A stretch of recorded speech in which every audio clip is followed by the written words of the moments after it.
Hi, welcome back guys. This is your friend, Lettuce Head Fanfics. Back with amazing fanfiction. This is the series of What If Wizard Deku Learns Magic? Now before starting, please give this video a like and subscribe to the channel if you want more videos like this. Now let's get into the fanfic. Waking up in the body of a random man he had found before All Might's last moments was not a new experience for him. The body stealing was becoming routine. Entering a restaurant and slipping into a bathroom, he checked his reflection in the mirror. The body was decent. Thanks to the healing quirk, the damage from years of smoking had been quickly repaired, and he found himself surprisingly indifferent to the beard. Checking his pockets, he discovered a pack of cigarettes, a phone, a set of keys, and a wallet. Hisashi Midoriya lived in an apartment in the city of Mizudafu. Unlocking the phone with the fingerprint, he checked the location and realized he was far from home. Shrugging, he planned to do what he always did when he jumped into a new body, lay low and strategize his next move. Teleporting to an alley near the location, All for One slipped a key into the lock, and when the door opened, he was suddenly embraced by a plump woman. "Sweetheart," she exclaimed, pressing her face into his chest. A quick mental probe revealed this was Himiko Midoriya. He hit a wall before he could gather more information, but the ring on his new hand matched hers, confirming his new identity. This was his new wife. "Mom," he replied, returning the hug. All for One had always been asexual, having possessed so many different bodies that he never truly enjoyed the physical aspect of relationships. Usually, when he found himself in a married body, he would eliminate the spouse to avoid complications, but that would only attract unwanted attention. "I thought we lost you," Himiko said, running a hand through her hair. He didn't care about human connections, but he could certainly feign it. "I missed you, dear." "So much," he said. "I just finished dinner. I have so much to catch you up on." Himiko pulled him into the kitchen, where the aroma of cooked food filled the air. "Izuku, sweetie, come down here." "Izuku." All for One thought as another person entered the room. The boy had green hair, a freckled face, and was a bit on the shorter side. "Wait. Oh no. This man had a child." "Mom, who's this?" Izuku asked. "Izuku, this is your father," Himiko said. The boy blinked and fainted. "Oh dear," Himiko said, rushing to his side. "What just happened?" "Izuku. I woke up on the couch, hearing Mom talking in the kitchen." "Mom." Looking at the other person in the room, I had a vague feeling I knew him, but I couldn't remember ever meeting the man. "Izuku, this is my husband, Hisashi Midoriya," Himiko said calmly. "Your father." I just stared. The man had been slowly getting up when I rushed forward. "Dad." All for One. "And now I have a crying child on me," the 2-century-old villain thought. Reaching for a paper towel, he offered it to the boy, managing to get him to calm down. "Everyone, let's sit down," Himiko said. The food was served just how All for One liked it, a perfect balance of quantity and quality. It was fantastic. "So, Izuku, how are you?" Honestly, he didn't need to ask, but as a father reconnecting with his son, he had to play the part. "What do you like to do?" "Oh, I like to study heroes and quirks," Izuku said. "I keep all my ideas in a notebook." "That's interesting. I'd love to read it," All for One replied. The boy looked ready to cry again. "You would?" "Yes, I actually do a little theorizing myself," All for One said. "But I don't keep a notebook." "So, how's school?" he asked. "It's fine," Izuku said. "You're lying," All for One said, narrowing his eyes. "Huh. I can tell something's wrong. What's going on?" How could you?" "Boy, I can sense when someone's not being honest with me." All for One had a quirk that allowed him to read people well. It wasn't a true lie detector, but after years of experience, he could tell when something was off. "Hisashi!" Himiko shouted. "Talk," All for One said. "The other kids are mean," Izuku said, bowing his head. "Mean as in stealing your lunch money or mean as in cornering you in a bathroom stall?" All for One asked. "Well, they never went after me in the bathroom, but—" "Izuku, are people hurting you?" Himiko asked, her eyes glistening with concern. The boy was shaking and All for One changed tactics.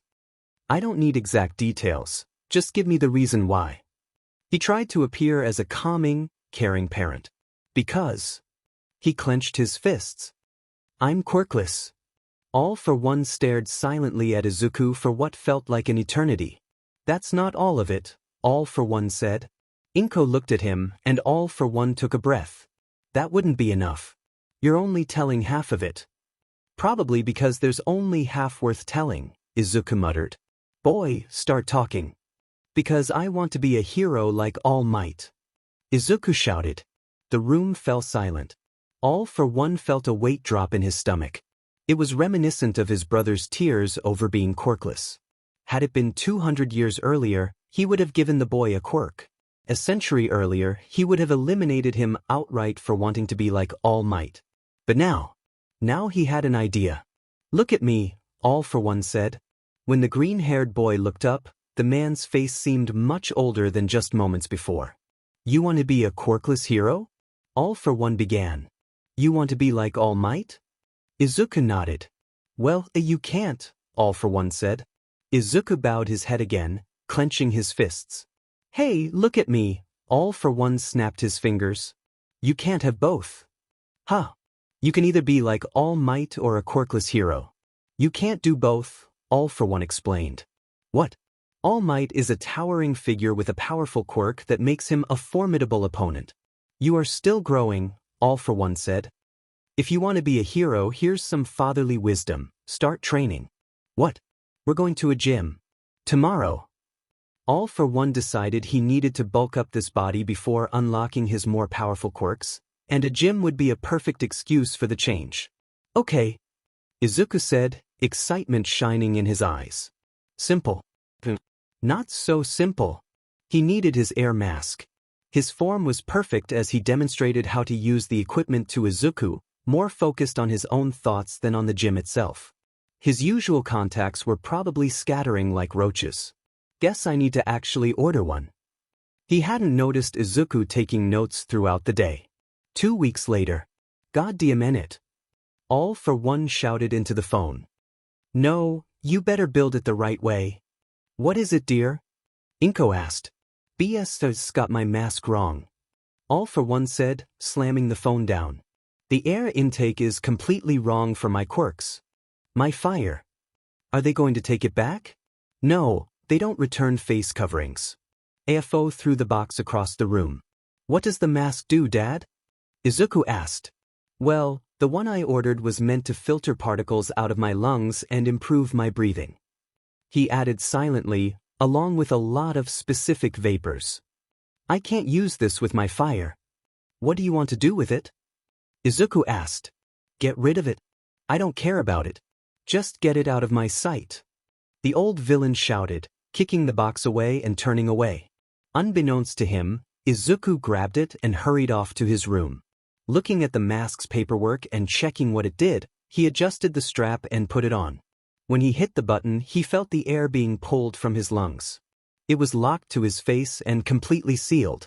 Izuku panicked as he struggled for the instructions but was suddenly filled with a fresh breath of mixed air. The machine hissed as it controlled his breathing. This was actually calming.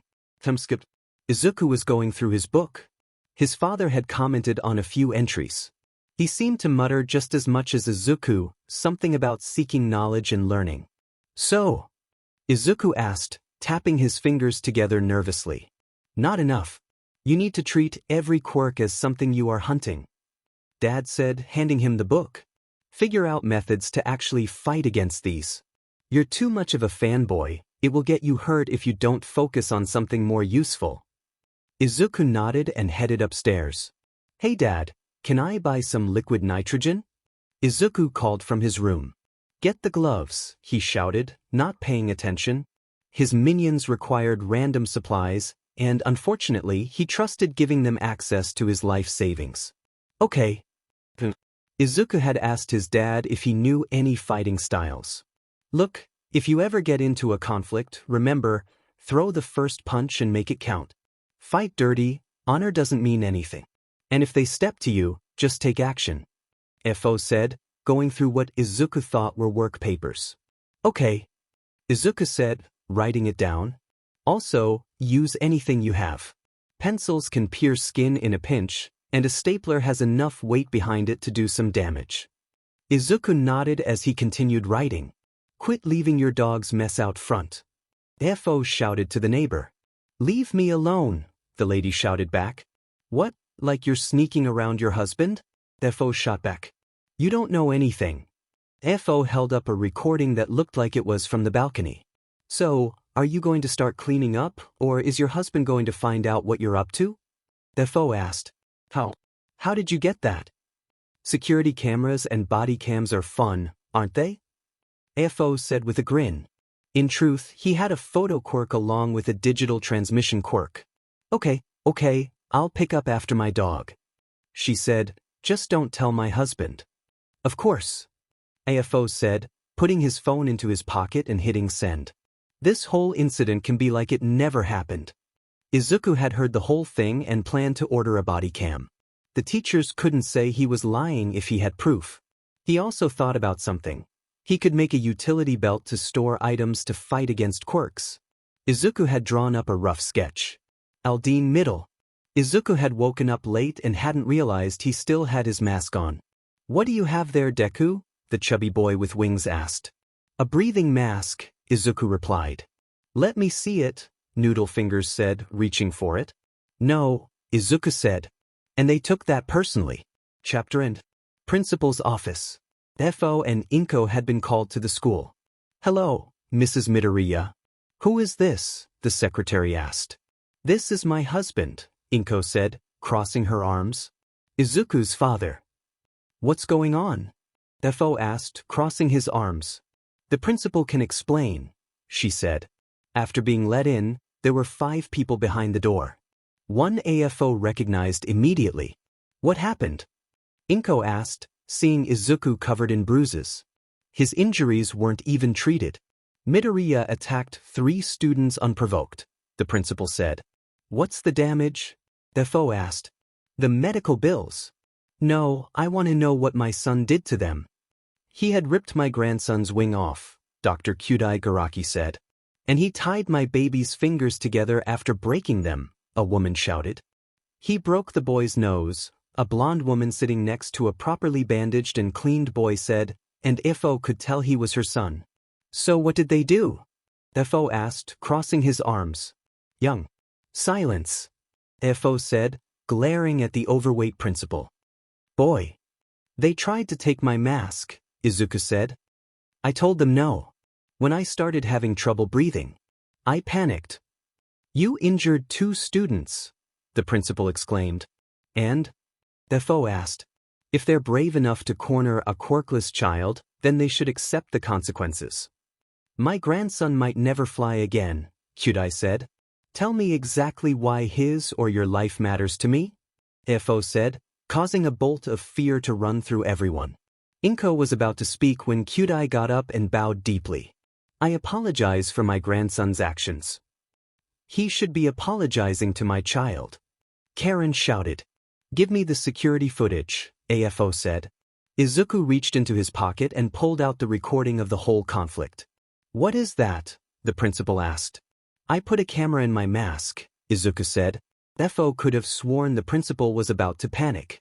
Wiretapping is illegal, he tried to say, looking for anything to prevent Izuku from pressing play. The blonde boy dove for it, but AFO had kicked him across the room, hands in his pockets and a glare directed at the explosion user. The recording revealed the conflict. You think you can say no, you useless Deku? How about we cut that off your face? The glare from the ancient evil had put the room in their place. If Izuku will delete the footage. No, this won't be deleted, AFO said. But I'm fully willing to teach this school something about treating people fairly. Look, Mr. Midoriya, the principal started, your son is a troublemaker and delusional. What, because he wants to be a hero? FO asked. Yes, and his grades. FO huffed out a flame and shoved the balding man away from the computer. What are you doing? Straight A's. It's strange the scores don't match the report cards. AFO said, having ripped the password from the man's mind. Alcohol on campus? You know that's usually something you tell the parents. The principal stammered, cowering on the front. You. FO pointed at the young boy. Explain why the alcohol was on campus. I don't know.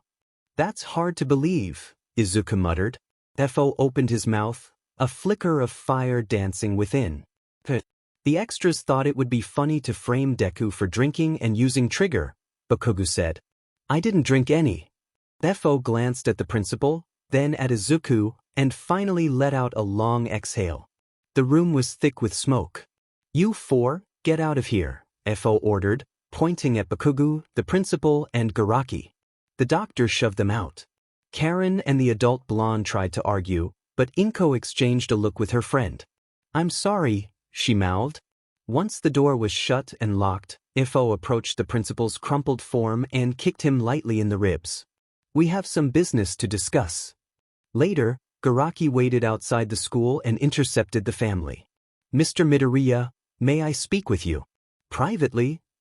Go home you two, FO said, ruffling Izuku's hair. Sir? Garaki asked. It's a small country, isn't it? AFO replied.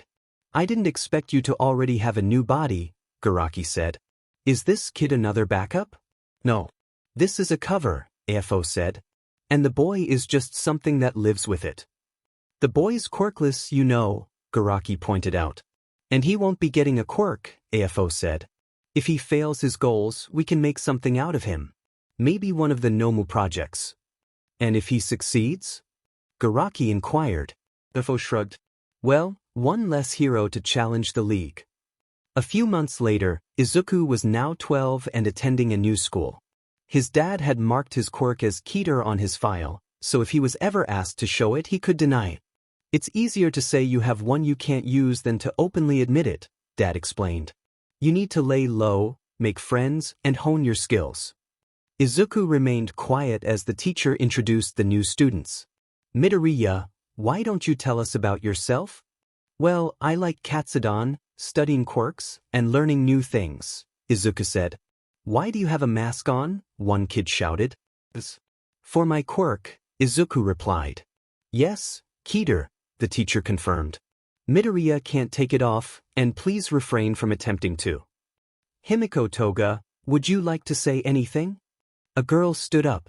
Hi, my name's Himiko, and I like cute things, knives, and... Well, I have a fascination with blood, she said with a smile. The class gasped, but Izuku raised his hand. Is your quirk blood-based? Yes, I can turn into people if I drink some of their blood, she said, showing her fanged teeth. Himiko, that's understandable, Izuku interjected. If you have a blood quirk, it should be a natural thing for you. Really? Himiko asked, her eyes wide. Yeah, look at Vlad King, Izuku said. Who's Vlad King? A girl asked. He's a retired military personnel who joined the Hero Association, Izuku explained, flipping to a recent page about him. He has a blood quirk too. He handed the book to Himiko. A blood hero? She asked, reading it. Hero name, Vlad King. Quirk, blood control. Himiko trembled. A real hero with a blood quirk? Her voice was filled with excitement. Yeah, and he mentioned that one of his major challenges growing up was the blood craving and his reflex to stab, Izuku said. Stabbing reflex? The students echoed in confusion. Look it up on the projector. Izuku urged the teacher. Vlad King interview. Okay, the teacher agreed, and the class watched. So, what can you tell us about your quirk? Well, I can tell you it's a pain, but with proper diet and DSPN, I made it far. What are your thoughts on the blood crazy, often associated with quirks like yours? That's nonsense. Structure and self-control are key, but our bodies crave blood. We are born of it, shaped by it, and we die for it. If you deny it, you'll end up like the junkies you see on the streets. We're human. We just need a little red. Himiko looked at the screen, tears in her eyes, before tackling Izuku in a hug.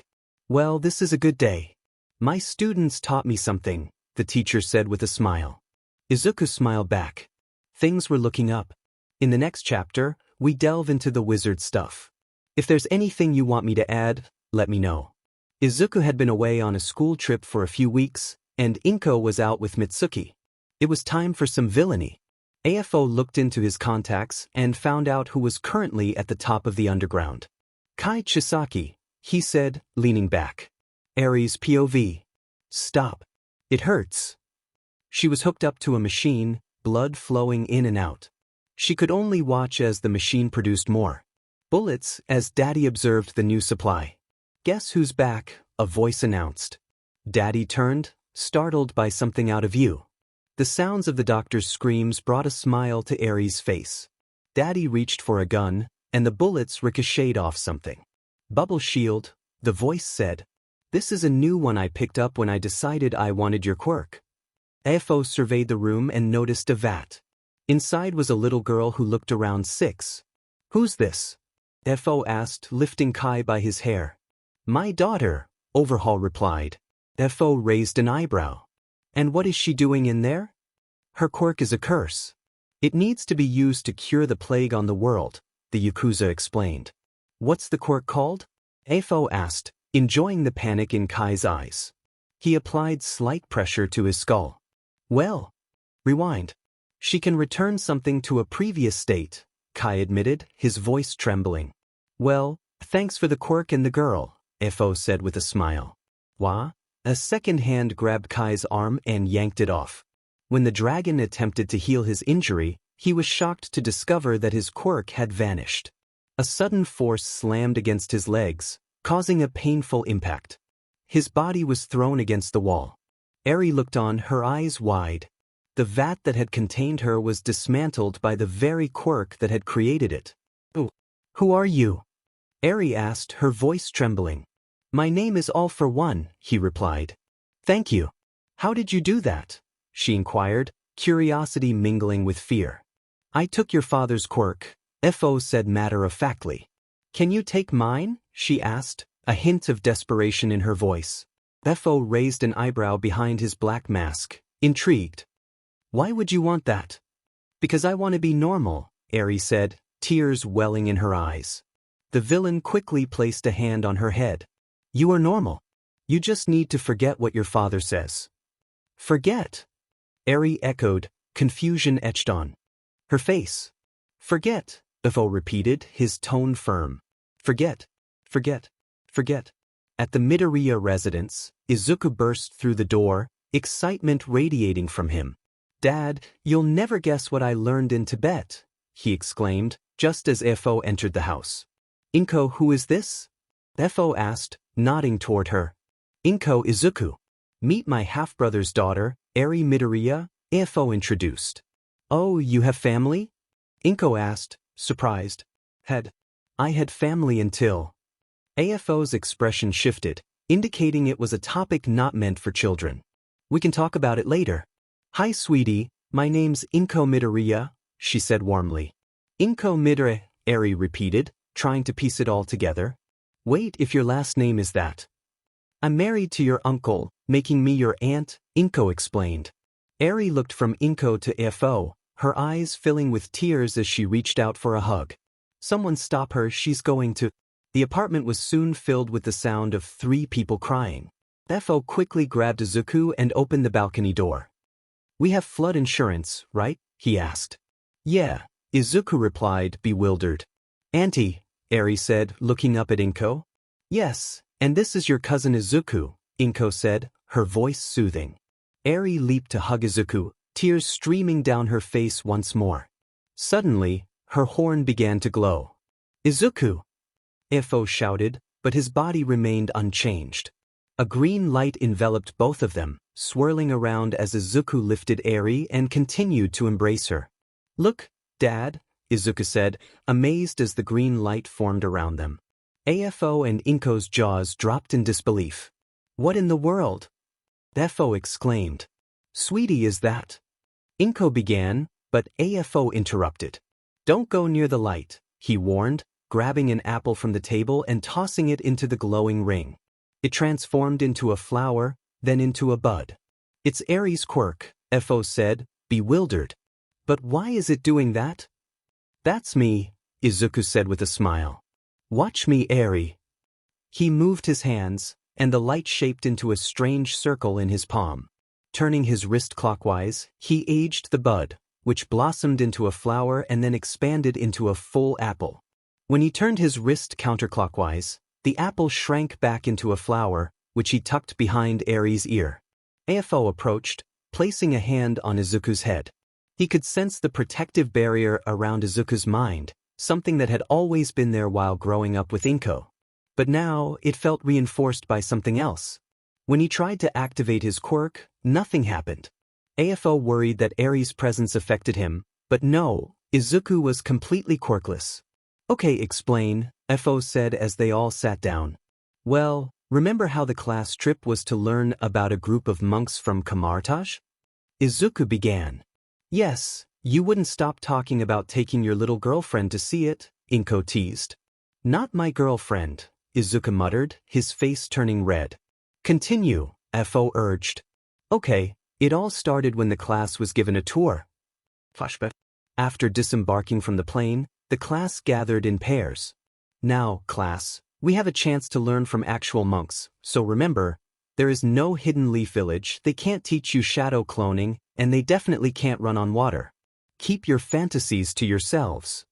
Himiko clung to Izuku's arm as they climbed the stairs, many students lagging behind in exhaustion.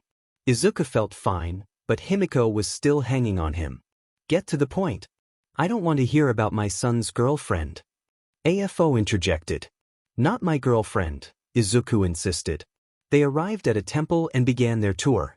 Izuku asked one of the monks about breathing techniques.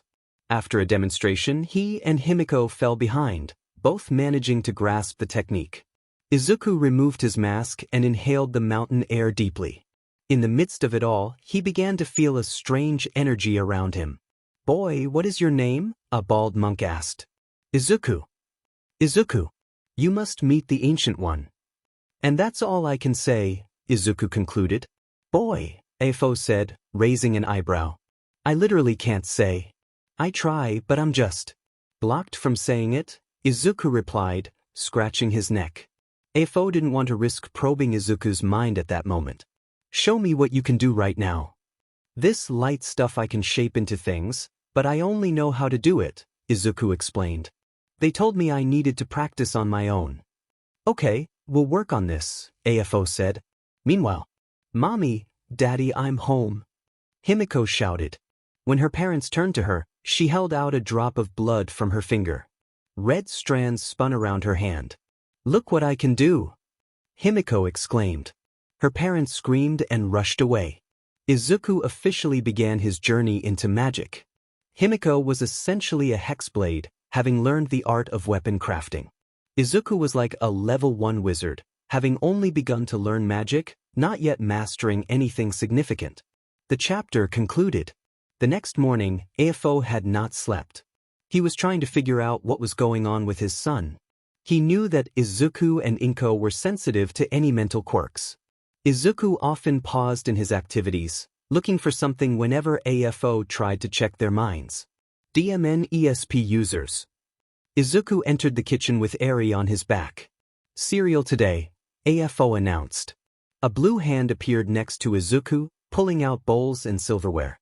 When it grabbed the cereal, AFO poked it. It felt solid, and his quirk activator wasn't disrupting it.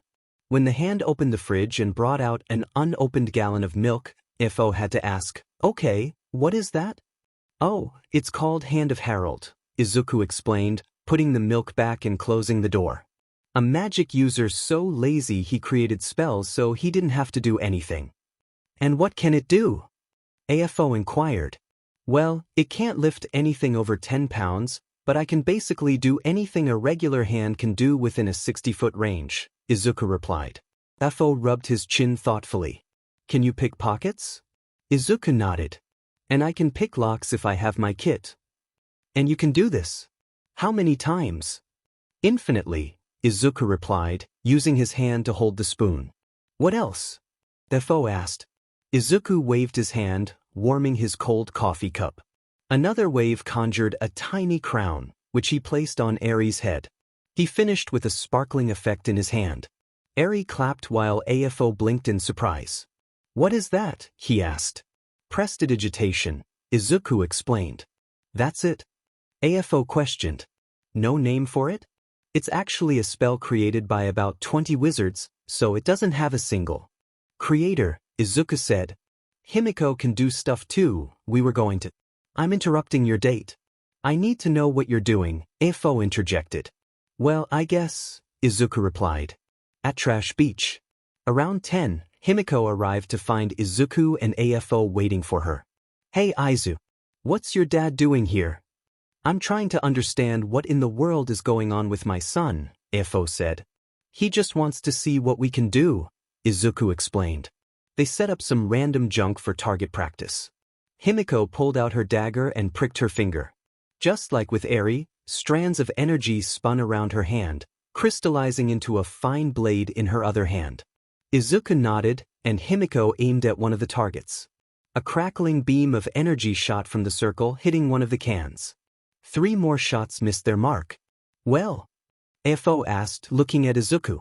Izuku raised 3 fingers, and blue versions of the crystals from Himiko struck the targets simultaneously, not one shot missing. AFO observed as they set up more targets. Himiko had missed a few shots, but Izuku didn't. I can only cast with as many strands of magic as I harvest, he explained. Izuku showed a string. The strings are woven in specific ways, and I can collect 2 strands at a time. I have to document how the strands are woven in my book. AFO watched as Izuku pulled another strand from seemingly nowhere. Why can she do it basically limitlessly? Oh, I'm using my own blood, Himiko said with a smile. Nothing in this world is free, Izuku added. Himiko is trading for her power. I'm pulling the strands straight out of the multiverse. I don't have agreements with other beings, so I rely only on myself. So it's either work your way up or trade more power for someone else's favor, AFO said. I ain't nobody's favor, Izuku replied. I am. Himiko chimed in, leaning on Izuku and causing his face to turn red. Good, AFO said. Do you have any other spells? Izuku created his shields again, and Himiko swung at him. He parried the blade. Can you do anything that causes more damage? Izuku nodded and pulled out his book. I have a few spells written down from the monks. Running a finger over a complex array of circles and languages he didn't fully understand, he folded his book and took a deep breath. Ever since I was a young boy, I've dreamed of this moment, Izuku said, holding his hands out. Flame of Jericho. AFO blinked in surprise. I tried to look up fire breathing, but they said that takes a higher understanding. Okay, so the strings. AFO began. What happens if you try the same thing Himiko does? Izuku held out his arm, and Himiko poked it. After several minutes of Izuku attempting to mold the strings into a blade, he failed. Try pulling a strand from Himiko, AFO suggested. Izuku did, and instead of red, a purple one appeared. The string bent into a new circle, and suddenly, Izuku transformed into Himiko. They all waited, and after an hour, Izuku changed back. You just used my quirk. Himiko exclaimed. AFO took a step away from his son. Izuku rested and tried to replicate the transformation but failed. Then he snapped his fingers. I need to document the circle. Using Himiko's string is easy because it's her natural ability. To shape a string myself, I need to have it prepared. Izuku pulled another string from Himiko and sketched the circle onto a blank page. Okay, let's see. Mask of Himiko, he declared, as his body changed into Himiko and then shifted into a replica of his father. He attempted a third transformation and began to look tired. Okay, so Himiko's quirk is a 1-strand. I wonder if I can. Reaching for AFO, Izuku touched him before he could stop the boy. 9 strings appeared, shaping into a giant array around Izuku. Izuku folded the array into his palm and branded it into his book. Unknowingly, he had just copied the most powerful spell a mortal could cast, and AFO promptly punched him in the head. Izuku! With a wave of his hand, Himiko forgot what had just happened. AFO was tempted to destroy the book but decided against it, knowing his son would question its absence. Instead, he ripped out the pages and stuffed them into his pants. Waking the two, he told them they had been hit by a piece of debris. Izuku's strings could replicate a quirk if he had the right number. Yes, OFA is essentially a wish. It can replicate any 8th level or lower spell. Himiko, being a changeling, had the ability to disguise herself. This meant he had a diluted version of AFO's power, but the strands were necessary for casting without the original user, and he was still a level 1 wizard. Midoriya living room. Izuku had taken to Eri well, and Himiko adored her. The problem was her crying. AFO couldn't erase the trauma completely, so she reacted to kindness the same way Izuku did. Izuku took her to the beach, where Himiko was waiting so they could work on their spells. Okay, Eri, we're going to work on creating strings, Izuku said with a smile. Meanwhile, in another universe, if I can just get this. Izumi Comstock was working to complete her mother's research. Izumi, get your scrawny butt down here for dinner. Izumi looked at herself in the mirror near the entrance of her family home in the floating city of Colombia. Doesn't seem that skinny, she said, wiggling playfully. Heading to the kitchen, her father had dinner on the table. So, he started, you're still trying to finish your mother's work? I'm making progress, she replied. Back in the other universe. Himiko, let's go. Eri said.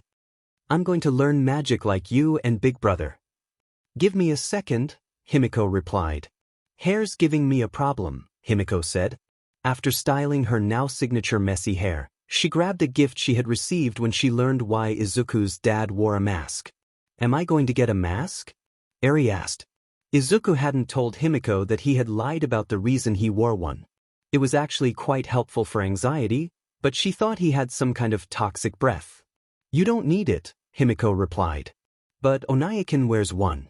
Uncle wears one. You wear one.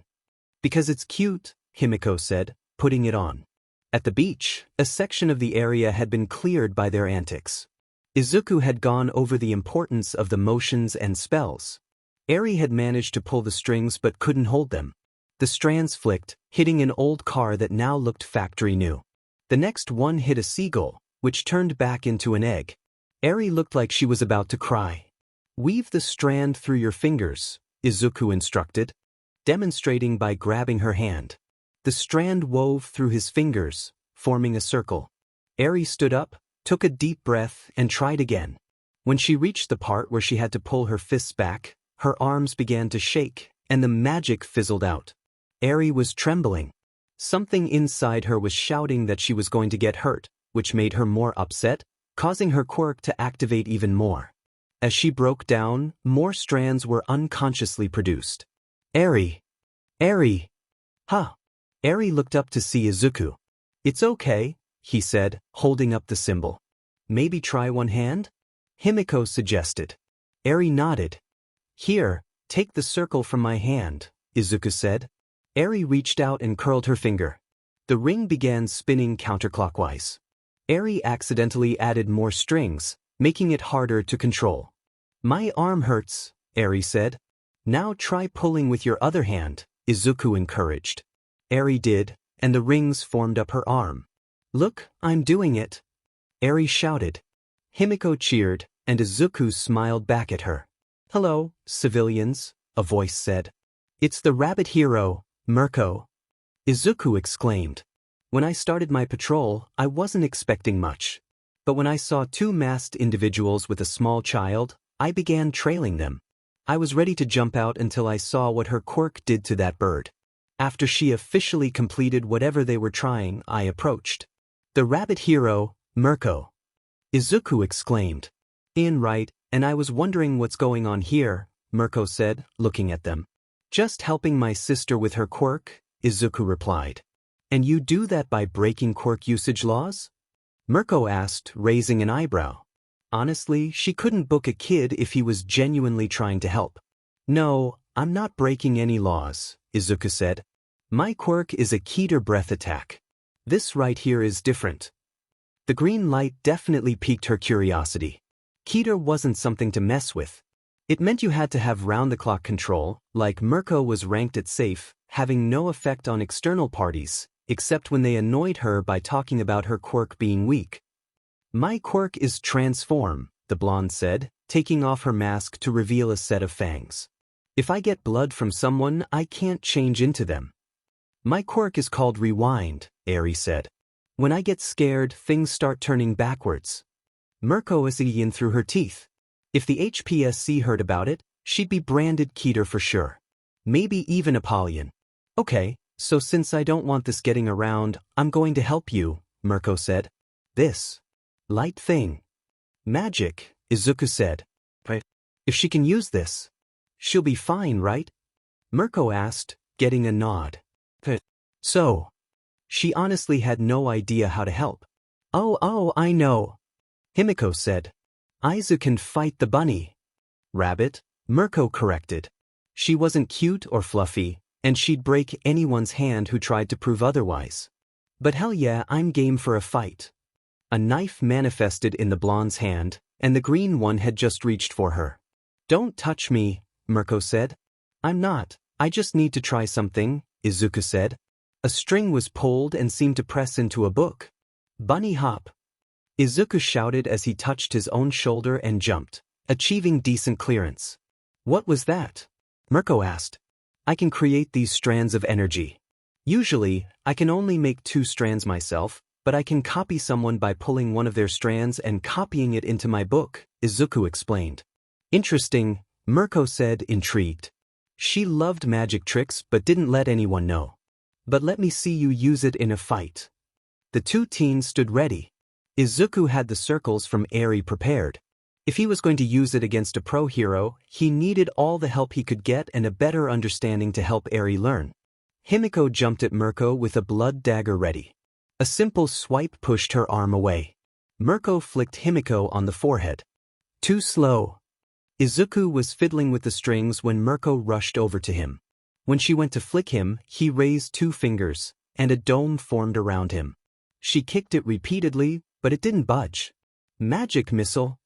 Izuku shouted, sending a group of shards at her. She tried to dodge, but they all connected.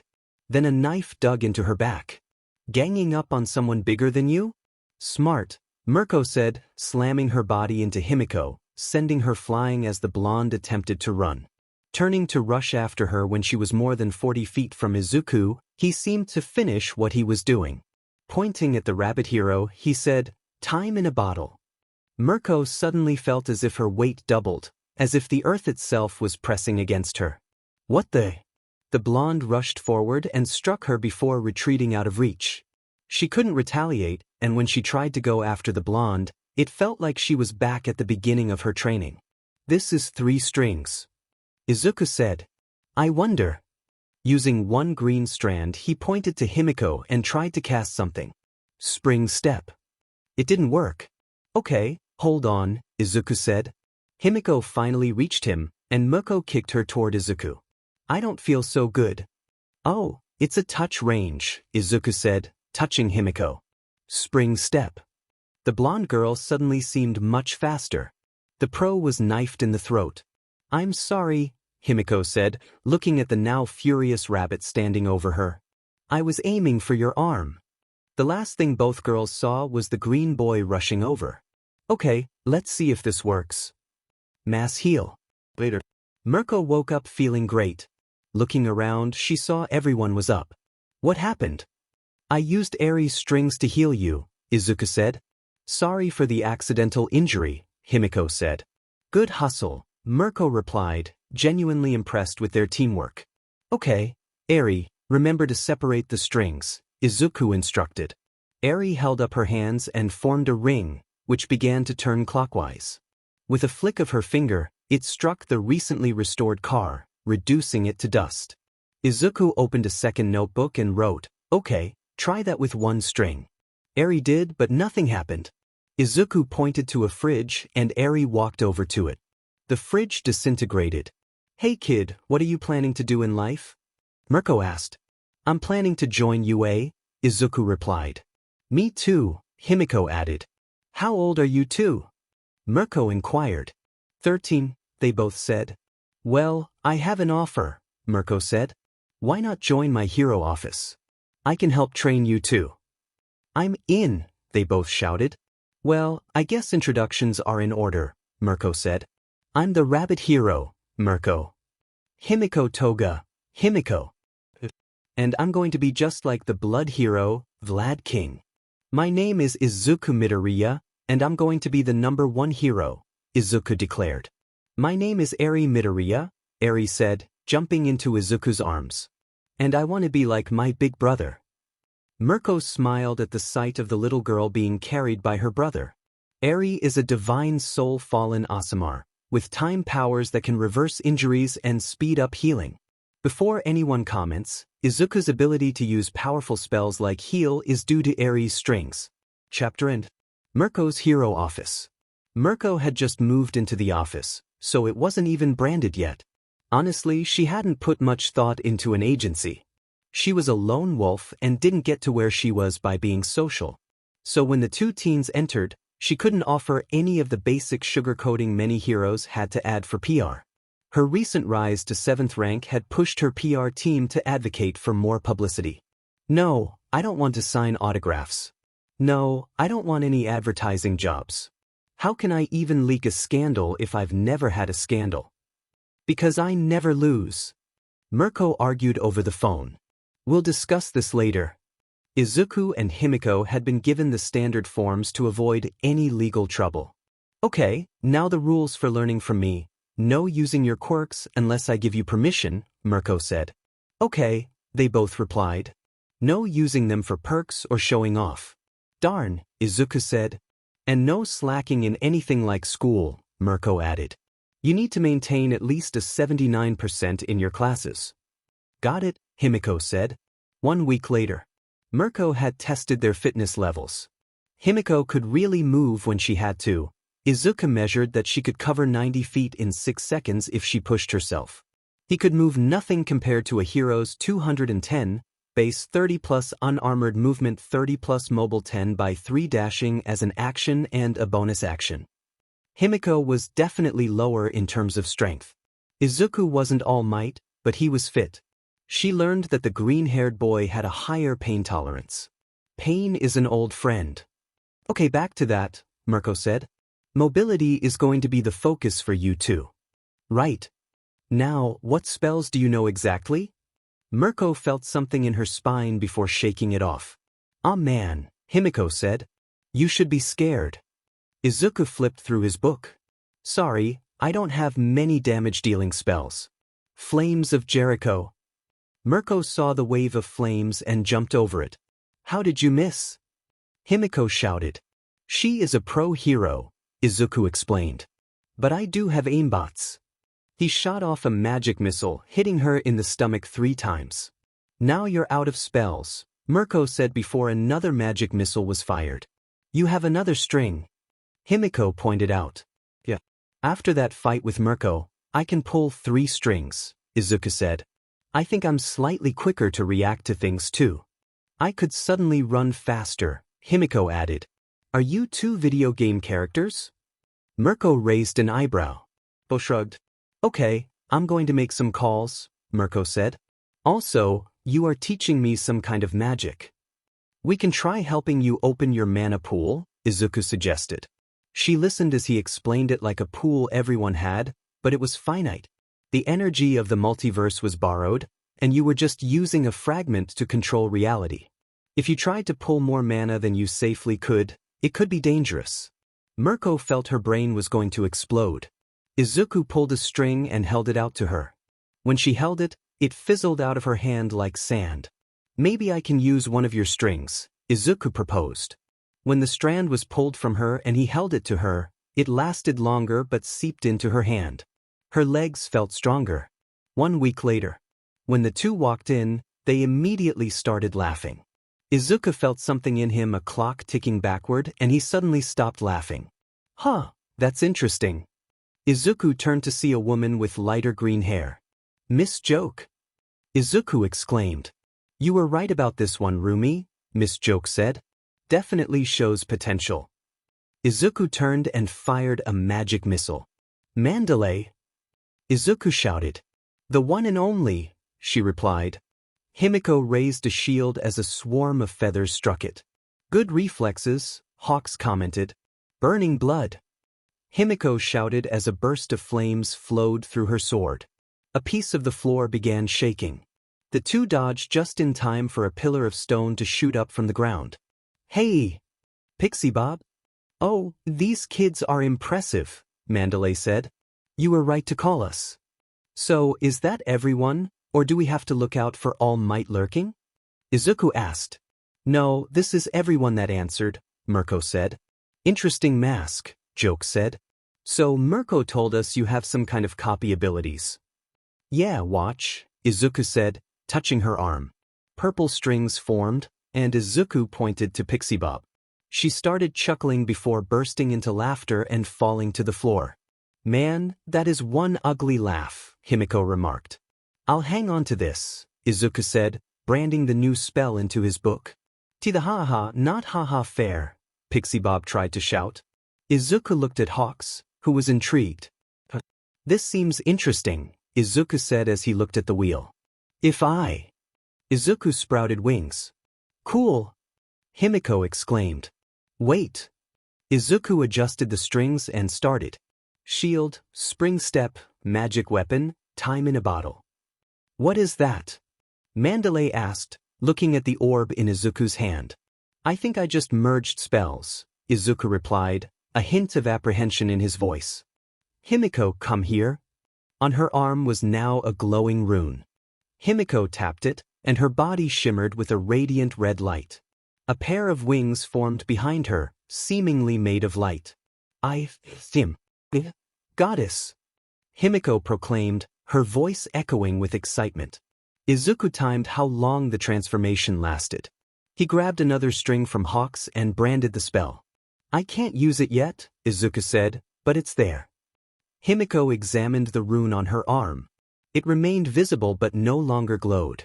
Let's do that again. Yes. Mirko, Ms. Joke, and Pixie Bob cheered. Hey, the kid needs to get your quirks, Hawks said. Mine is telepathy, Pixie Bob replied. Izuku copied it and gasped, oh wow, we got an 8. What's an 8? Hawks asked, puzzled. 8 strings. Izuku exclaimed, quickly jotting it down in his book. He pulled another string and held it up. Strings can form together to make ropes. I haven't gotten one myself, but a string of 2 can be pulled out, and it goes up to 9 strings. Though I can't pull a combined string yet. Maybe if you practice using our quirks, you can get better, Ms. Joke suggested. Get mine. Kitties love strings, Pixie Bob urged. Izuku complied, and 6 strings pulled from her. A stone beast materialized next to him. Cool!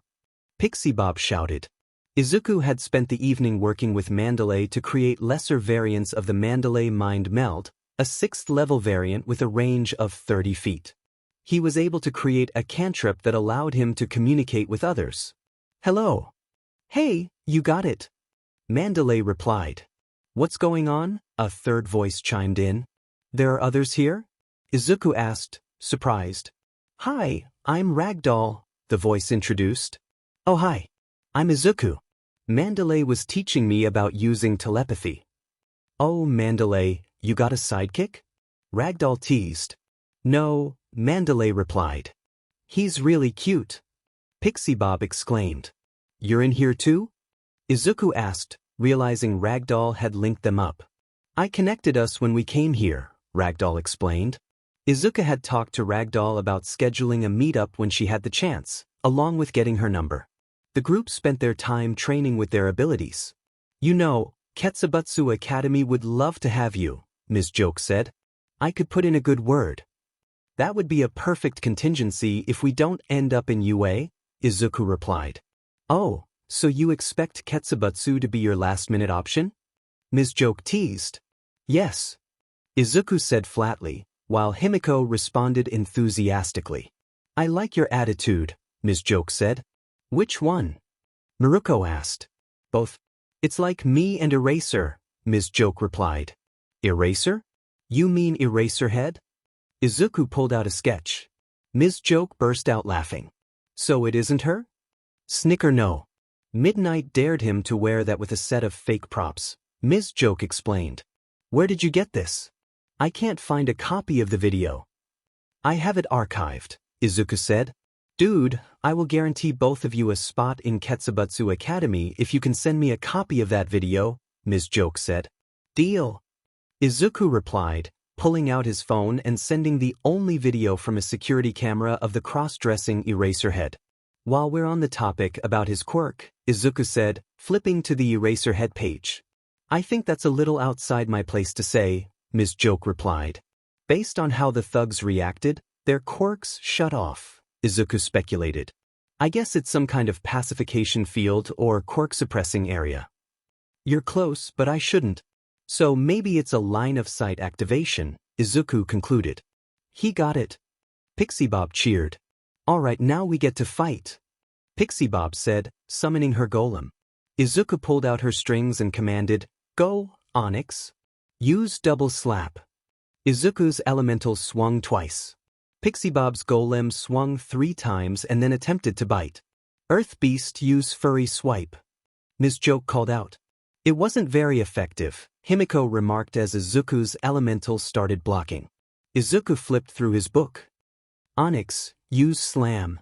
Pixie Bob caused a small pebble to hit Izuku, which didn't inflict much damage, but he lost focus. The earth elemental turned toward him. Oh no, he doesn't have enough badges. Ms. Joke shouted. Run, kid. Hawks yelled, rushing over. Izuku shouted, Spring step, before bolting away toward the other heroes. Mirko kicked the creature with such force that it toppled over, while Hawks fired off his feathers, slicing it apart, and Pixie Bob worked to fix the ground. Oh, poor kitten looks scared, Pixie Bob said, pulling Izuku into a comforting embrace. Izuku was trembling. You okay? She asked. My spells have never done that before, Izuku admitted. Breaking concentration usually has issues, but I've never been attacked by my own spell before. Let's ease up on using Pixie Bob's quirk for now, Mandalay suggested. It is Friday, right? Hawk says. Yeah, we don't have class tomorrow, Himiko replied. Izuku was pale after Pixie Bob released him from her embrace. That creature could have harmed him if the heroes hadn't been there. He needed to find a way to improve his concentration. Kid, you need a break, Hawks advised. Izuku shook his head. He had to keep going. He had to get stronger. In another universe, Izumi was determined to finish her machine. If this works, I should be able to enter another world, she said, focusing intently. A swirling spiral of light revealed a figure that looked similar to her but male. What the? A brown-haired woman exclaimed.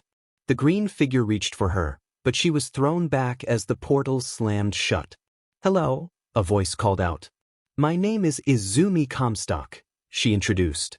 Hi, I'm Izuku Midoriya, he replied. My machine worked. Izumi exclaimed.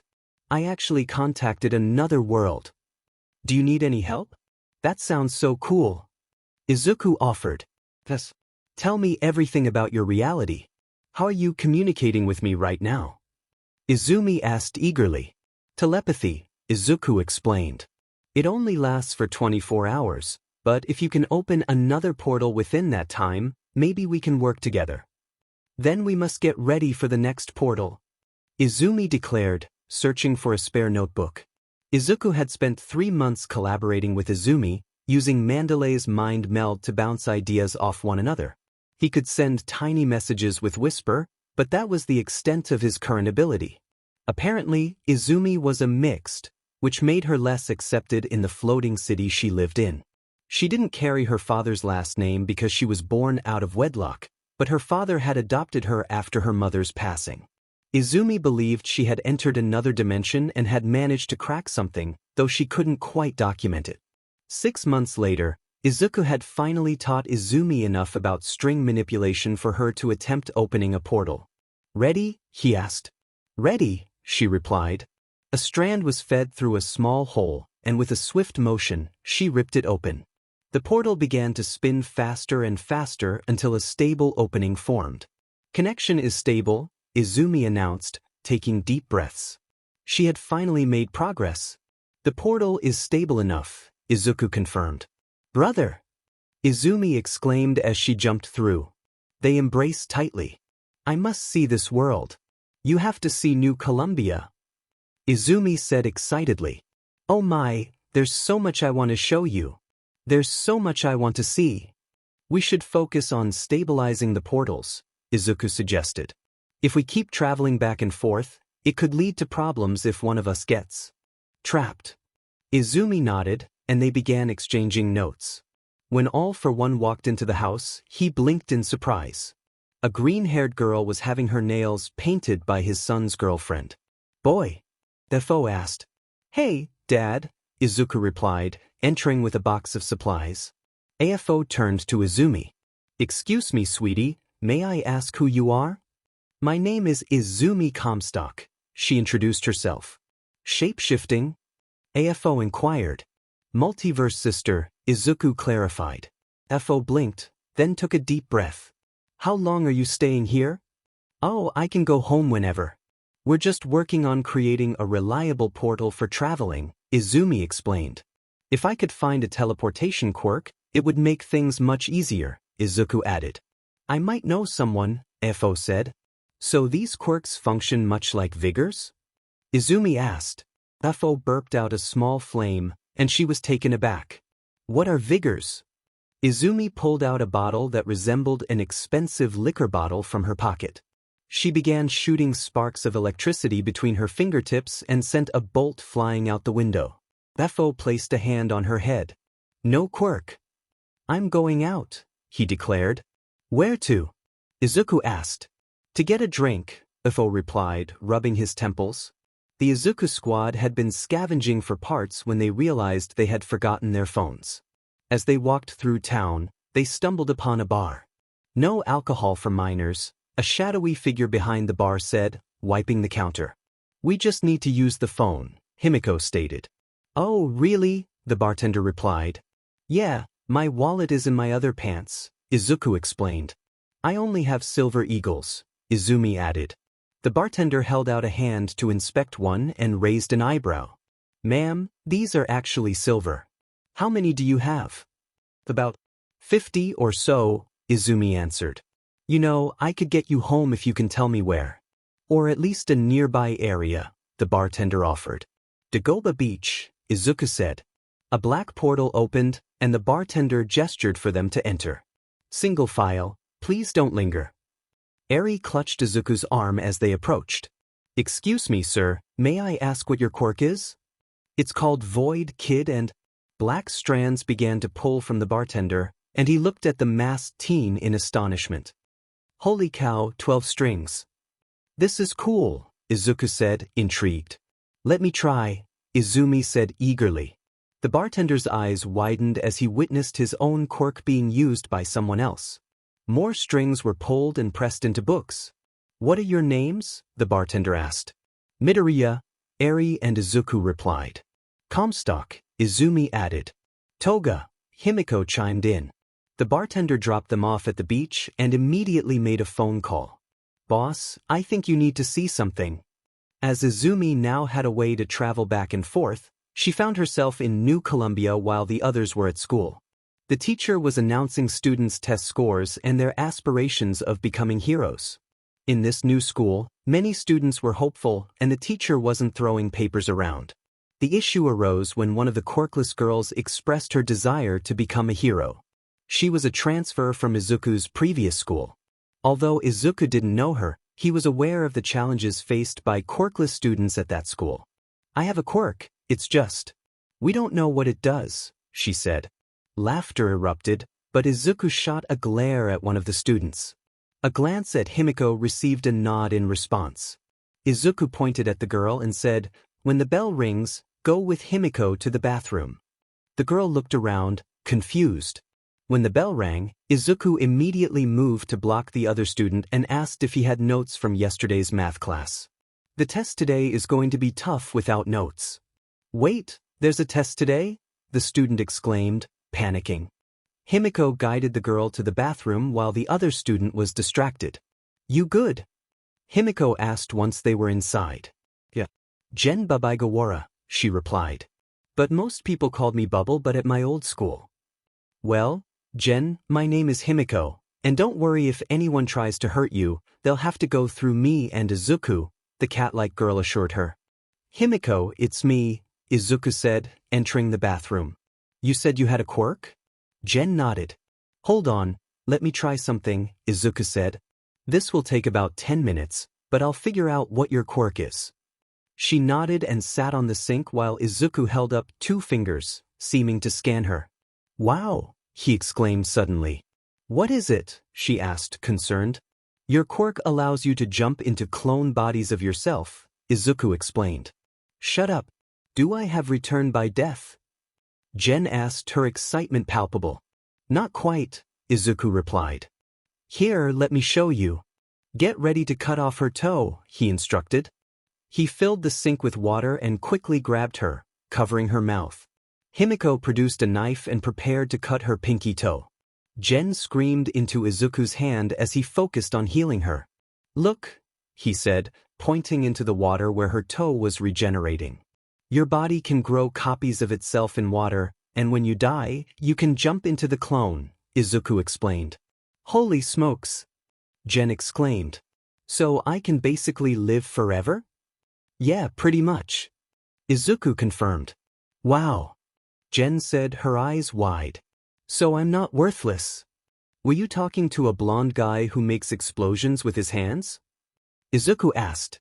You know Bakugo? She replied, astonished.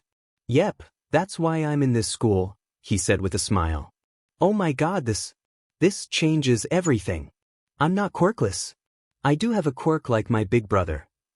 Jen said, shaking with excitement. I have to tell him. We need to get to class, Izuku said. Oh right. Jen replied. Thank you both. Anytime, Himiko said. Do you want to take your toe back? Oh, Jen searched for something to hold it. I have a water bottle, Himiko offered. Later, the 3 had left with plans. Ani! Jen exclaimed as she rushed into what looked like an apartment. Jen? What's wrong? I figured out my quirk, she said happily. Oh, what is it? I can clone myself. The older blonde's expression shifted to one of concern. Ani? Jen asked. Just remember when you do the others. Oh no, it's not like your quirk, she said, pulling out the water bottle with the toe that had already grown another toe. Look. Jean blinked, and Izuku explained how it worked. Maybe a storage tote filled with water could be used to allow the clone to mature, but the copy won't have autonomy. She has to transition to the new body. Jean listened to the explanation and broke down in tears. Thank you for helping my sister. My parents had to send her with me because of those bullies. Thank you for saving my baby sister's life. Izuku awkwardly patted his back. A storage tote that held clothes for the move was emptied and filled with water. The toe was dropped in, and the container was sealed. Now we keep track of how long a clone takes to grow, and I'll know when the clone is ready, Izuku said. 14 years old, Izuku woke up as he often did, snuggled up with Himiko. As he reached for his book, he started running his fingers over his spells. Himiko, I have to get up, Izuku said. No, Himiko protested, squeezing him tighter. Izuku looked at his book and said, Void step. In an instant, he blinked and found himself by the door. Get back here. Himiko shouted, jumping out of bed. I want to cuddle. Izuku closed the door and dashed to the kitchen. Himiko rushed out to see Eri already eating with Inko. Izuku slid under the table just as Himiko rushed out. Himiko, sit down and eat, Inko said. They ate and got ready for school. Before they left, however, a knock at the door was heard. Inko answered, and a voice they both recognized spoke. Hello, Mimai. Dr. Strange. Izuku shouted. Midoriya. Toga, Dr. Strange said, nodding. Just here to check up and make sure you two aren't getting into trouble. Routine check.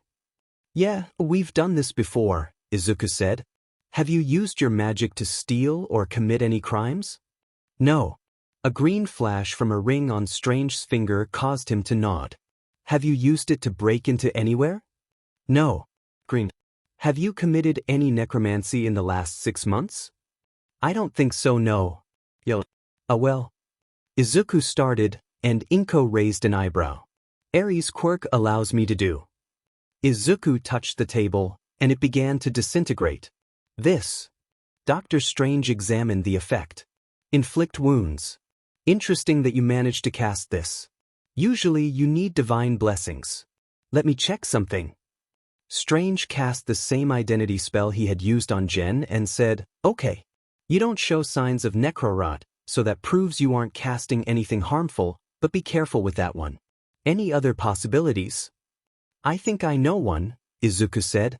He explained Jen's quirk, and Strange's eyes widened. Are you telling me a quirk version of clone exists? Izuku and Himiko nodded. They showed Strange the pictures of Jen's Grow Dino copies in totes and how they had already created a few fully formed using Jen's legs as the material. Apparently, the amount of flesh used speeds up the process, Izuku said, showing the robotic arm he had given her while the clone grew. I will need to examine that if it's using an arcane link, Strange said. Sorry, I really hate bothering you too, but you are underage spellcasters. Totally get it, the teens said. Do you mind stopping by that cat cafe after school? Izuku asked. Sure, the one on 5th? No, the one on 8th, Izuku clarified. I'll be there, Dr. Strange said, waving his hands as a portal opened. Thank you, ma'am, for the tea. If you two need to get to school, I can offer a portal. That would be great, Izuku said, hugging his mother and activating an armor of arcane. Stay safe, Mom. Be home before dark. It's Katsudon for dinner, Inko said. After school, Jen walked with the two as they explained what they were doing. So you two need a babysitter because of this magic stuff? She asked. It's a hassle, but there are some things I wish they did this for quirks, Izuku said. Bakugo would probably have learned not to attack people. That's something we can all agree on, Jen said, rubbing her shoulder. That guy doesn't deserve to be a hero, Jen added. As they walked under a bridge, a manhole cover burst open. Hello, flesh suits. A green mass with yellow eyes formed around Izuku. The slime tried to wrap around him, but he heard a clock ticking backwards and rolled away to avoid it. What the? Sorry, slime ball, you won't catch me, Izuku said. The slime was quicker, and a burst of goo hit all three teens. Izuku and Himiko seemed fine, but Jen screamed as her vision faded. Izuku raised 2 fingers and shouted, Frost Finger! A ray of ice shot at the creature. The sludge growled as Himiko's hand crackled and fired off 2 shots. The sludge tackled Jen and began to invade her. Don't worry, you'll be finished soon, the sludge taunted. Himiko rushed to it, slashing at the creature. That hurt, the sludge shouted, swinging at Himiko while continuing to invade Jen. Izuku snapped his fingers, and a flame formed on his fingertip. Ignition! He flicked the flame at the sludge villain. The sludge had fully invaded Jen, and her eyes glazed over. Her body went limp. Wait a minute. The sludge looked down at its new hands. This girl doesn't have. Izuku opened his mask and breathed out a cone of fire. The sludge screamed in Jen's voice, and then another figure jumped out of the manhole cover. I am here. All Might, the sludge is in her. Her body is gone. Izuku shouted. Smoke and flames escaped his mouth with every word. Detroit Smash. As the sludge was forcefully expelled from her, the number 1 hero began collecting the remnants into a sports drink bottle, finishing what was left inside. What was her name? Jen Babaigawara, Himiko replied, watching as All Might appeared to be on the verge of tears. He seemed to be silently wishing for peace for this young girl in her next life. They were aware of All Might's reaction whenever a civilian lost their life. He had once punched a news reporter who had tried to get a statement from him after a child was killed during a villain attack. When All Might asked if they knew her parents, Izuku reached into her pocket and pulled out her keys and phone. Ignition, Izuku said. All Might looked taken aback by Izuku's calm demeanor. Before the number 1 hero could say anything, the blonde teen pulled out the phone. Hey, Mr. Babaigawara, is Jen home? A loud cough came from the other end of the line. Yeah, it worked. I can still feel it down my throat. All Might glanced at them. She has a quirk that lets her jump into backup bodies, Himiko explained. Hey Jen, All Might stopped the sludge guy. No way. Is he still there? Young Babaigawara, are you truly the young woman whose body is currently being cremated? Yeah, I'm her, she replied, much to All Might's relief, realizing he wasn't responsible for a civilian's death. "Can I get an autograph?" "I will send a signed poster," All Might said, smiling wider. His eyes, reddened from tears, looked strange. "If you can give me a place to deliver it, I can do so tomorrow at the earliest." The group had tracked down a beach that surprisingly wasn't the one Izuku and Himiko had cleaned, considering how much chaos usually unfolded there. It took 10 minutes for Izuku to activate Arcane Sense, and they walked around until they found a crack in the side of a rock. "So what exactly do we do?" Jen asked. Izuku placed his hands on either side and brought his face closer, then suddenly blinked through the wall. "Bring your head closer and unfocus your eyes. When the entrance looks wide enough, jump through," Izuku shouted. Jen tried first and was amazed that it worked. Himiko followed, and Izuku pulled out a lockpick. Tapping a cool shell he found, it began to glow. "That's cool," Jen said. "I can also make things smell like things and create holographic images," Izuku said, picking up a pebble to demonstrate the smell feature. "Okay, I really want to learn magic," Jen said. "Once we get through this, we'll teach you," Izuku promised. Later, as they moved through the cave, it became clear that the traps were designed to prevent something from escaping rather than keeping intruders out. As they walked through the dripping caves, they heard strange sounds. Sneaking forward, they suddenly jumped back, covering each other's mouths. Izuku pointed and whispered, "Zombie. Are we really doing this?" Jen responded, her eyes wide. Himiko closed her eyes as a new form began to take shape with her weapon. Jen's expression said it all. "Holy cow." The blade illuminated the cave as she declared, "Branding blood." Izuku handed Jen a knife, and she agreed to stay near the entrance. Himiko rushed forward and struck the nearest pirate, causing it to burst into radiant light. With her other hand, she swiftly dispatched another one. Izuku charged out, unleashing a cone of fire that struck a group of 4. Jen watched as the ones Himiko defeated fell, but the ones Izuku hit seemed unfazed. "What the heck was that?" a captain exclaimed. "You can talk," the 3 teens said in unison. "Of course we can talk," the captain replied, pointing at the fallen pirates. "Now what was that?" Magic," Himiko said. "Oh, we finally have a witch here, lads." A group of pirates burst out, asking if it was true. "Has the witch returned? Can we finally die?" The 3 living looked at each other, and the captain raised his hand. "Captain Barbassa. My crew and I were searching for a treasure we were told was here. Do you know what it is?" Izuku asked. "Something in this box," the captain said, holding a wooden box the size of a basketball. "But it was in a chest of gold that came with a curse." Izuku approached the chest and snapped his fingers, sending a pulse of energy through the room, causing several objects to glow. The stone chest opened, revealing hundreds of necromancy signatures. The wooden box the pirates had didn't show any outward magic, so Izuku raised his hand, and one pirate grabbed his wrist. "Don't do it, lad. If you touch them, you'll be like us." Hand of Harold. A floating hand reached into the pile and picked up one of the coins.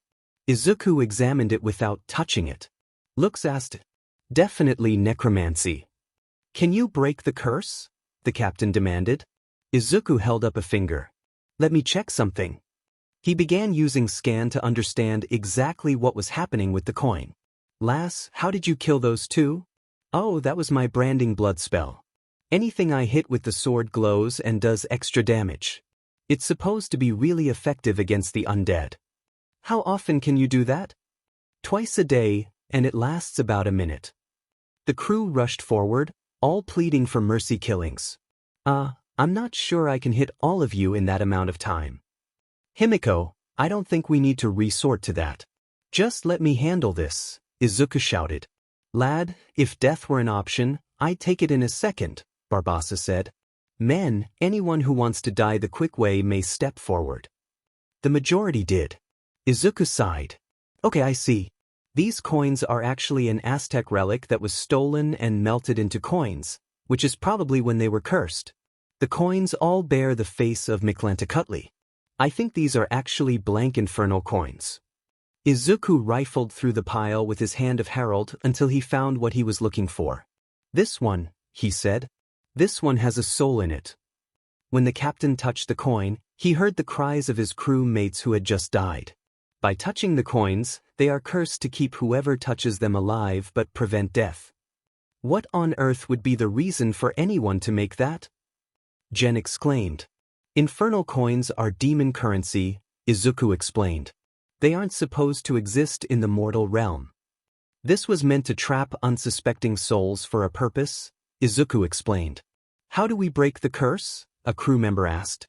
First, I need the coins your crew has touched out of the box, Izuku replied. As one of the coins on a necklace was retrieved, Izuku reached into his pocket. Good thing I always carry holy water. The first mate held the coin over a mug filled with the liquid. Calypso, please let this work. When the coin was dropped in, a hissing sound echoed through the cave as the pirate regained his form. The crew erupted in cheers, but Izuku raised a hand to quiet them. There's a problem. I only have 8 ounces of holy water, and the coin just boiled an ounce. So that means, one crew member began, holding a bag. Okay, who wants to try this method? Izuku asked. There was a discussion among the crew about how to proceed. All right, everyone who wants a quick end, step to the left of the cave. Those who prefer to wait for a proper cure, go to the right, Izuku instructed. The crew split, with 20 opting for a swift resolution. Himiko counted and said, Oh boy, this is going to be a challenge. Can't you just call that strange guy for help? Someone suggested. Izuku pulled out his phone and dialed. Hey, Strange, I have about 50 undead pirates that can't be killed. Later, Strange arrived with a book and a gallon jug. Let me see, he said. Who are the ones wanting to end it? I am. One pirate stepped forward. All right, 12 of you stand in a line, please. The others, gather close but spread out, Strange instructed. Stars of Astria, Dr. Strange chanted, a massive light forming above his head. He pointed at the line and declared, Ray of Ra. A blinding beam of sunlight struck the 12 zombies, causing them to collapse. The twinkling stars above him fired off as he taught Izuku the incantation to remove curses. The coins were purged of their curse and submerged in holy water. Meanwhile, Jen was chatting with a pirate woman about their adventures, who was teaching her about music. Learn to play an instrument, lass, and you'll go far, the woman said, handing Jen an aged guitar. Once the entire chest was uncursed and most of the crew returned to their mortal forms, Jen asked, So what's the situation with the coins? Unfortunately, they aren't safe to distribute, Strange replied. I'll wire you money once we get these things destroyed. Wait, wire? Jen questioned. Yes, just because we use books and scrolls doesn't mean we're not adapting to technology, Strange explained. The monetary system just doesn't believe adding modern equipment is worth the time. What about this box? Izuku inquired. Strange levitated it, his eyes glowing. It's your responsibility now, he said, handing it to Izuku. Call me if it curses you. The chest floated away through a portal, and Strange bid them farewell. The pirates offered the 3 a few pieces from the crew's haul. Can I have a pirate hat? Jen asked. The captain pulled one from the dust and placed it on her head. Jen rummaged through the dust for gold teeth and anything that survived the sun's blast. This isn't in bad taste, is it? Himiko asked. They would have wanted this, the captain assured her as Jen held a handful of gold. Izuku and Himiko were led to a room filled with treasures the crew had acquired over the years, and inside was something Izuku actually wanted. What's the story behind that? Izuku asked, pointing to a tiny chest. Just a small chest we found. Can't open it, the captain replied. It's got something inside. Izuku waved his hand over it. Can't tell. Mind if I take this? It's yours. Jen grabbed a compass and as much treasure as she could while the detect magic spell picked up a pair of gold earrings. Izuku accepted the chest and asked what they planned to do next. Return to the sea, my boy. After we dig our way out of here, the captain said. Izuku examined the maps they had, noting a few they claimed not to have found, and took some pictures.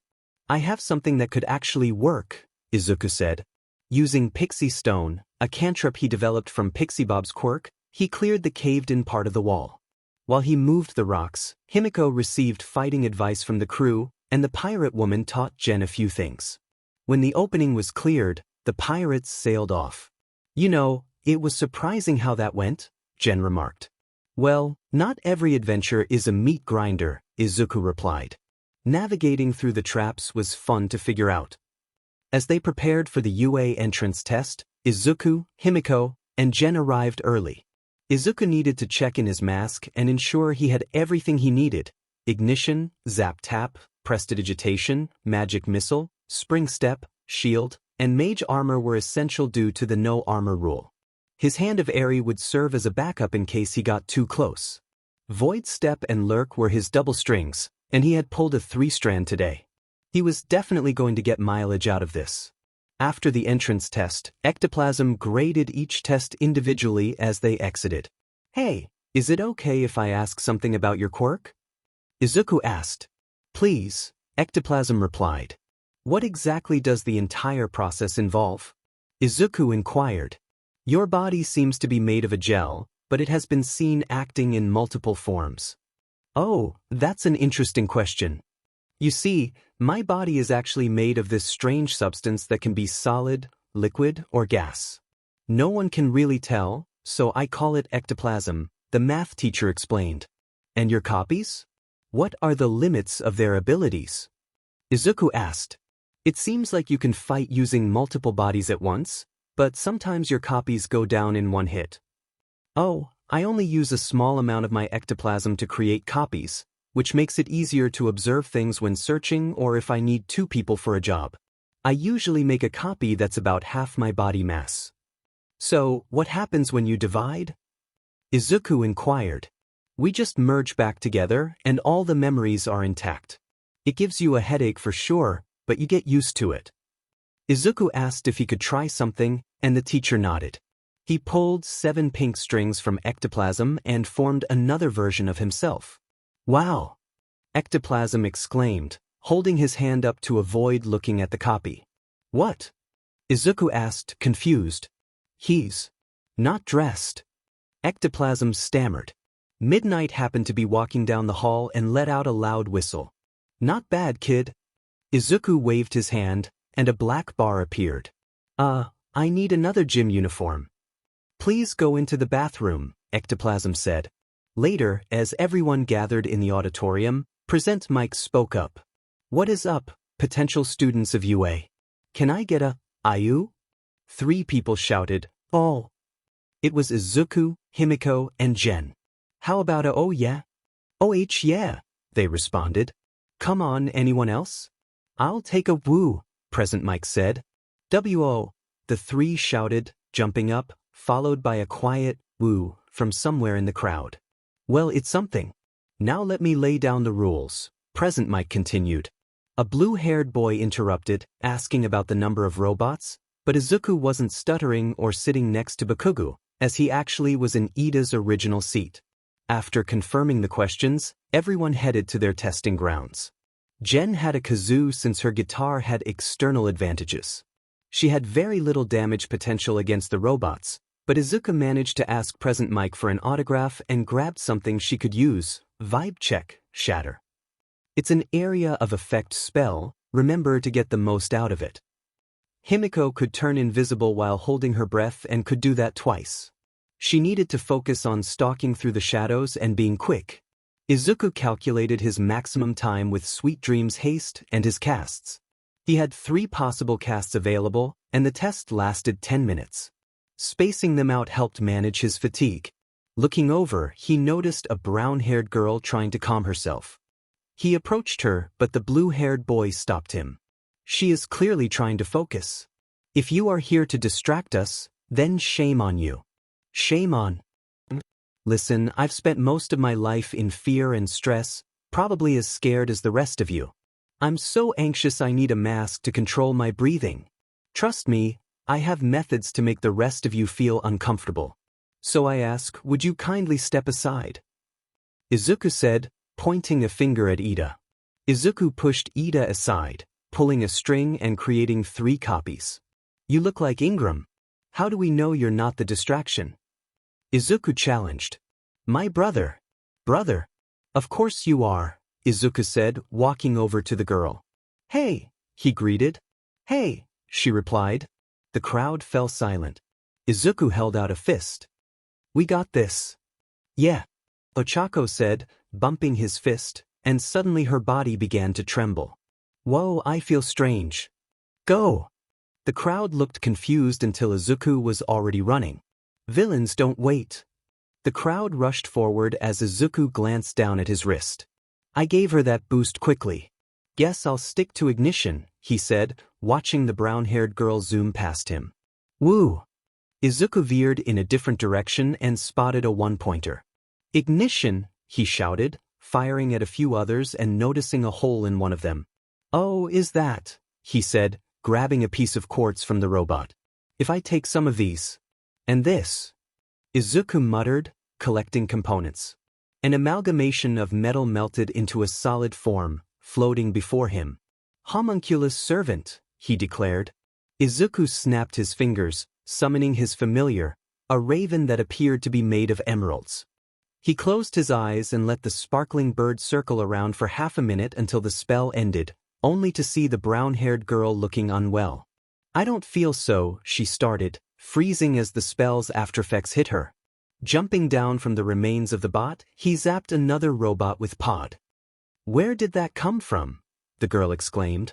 I made it out of scrap, Izuku replied. Meanwhile, Himiko focused on taking out the largest robots using her invisibility, which had been a lifesaver when she learned about the off switches on their backs during the introduction. She accidentally bumped into someone while invisible, causing her to become visible. That was my last invisibility, she exclaimed. Oh, sorry, a voice said. I'm kind of stuck doing this. Oh, in that case, want to work together? Himiko suggested, summoning her blood sword. Hell yeah, the other person replied. Himiko dashed out and whistled at the robots. Come get me, she shouted, jumping onto the back of 2 3-pointers. Elsewhere, Jen felt frustrated as all the good targets were being taken by Bakugo.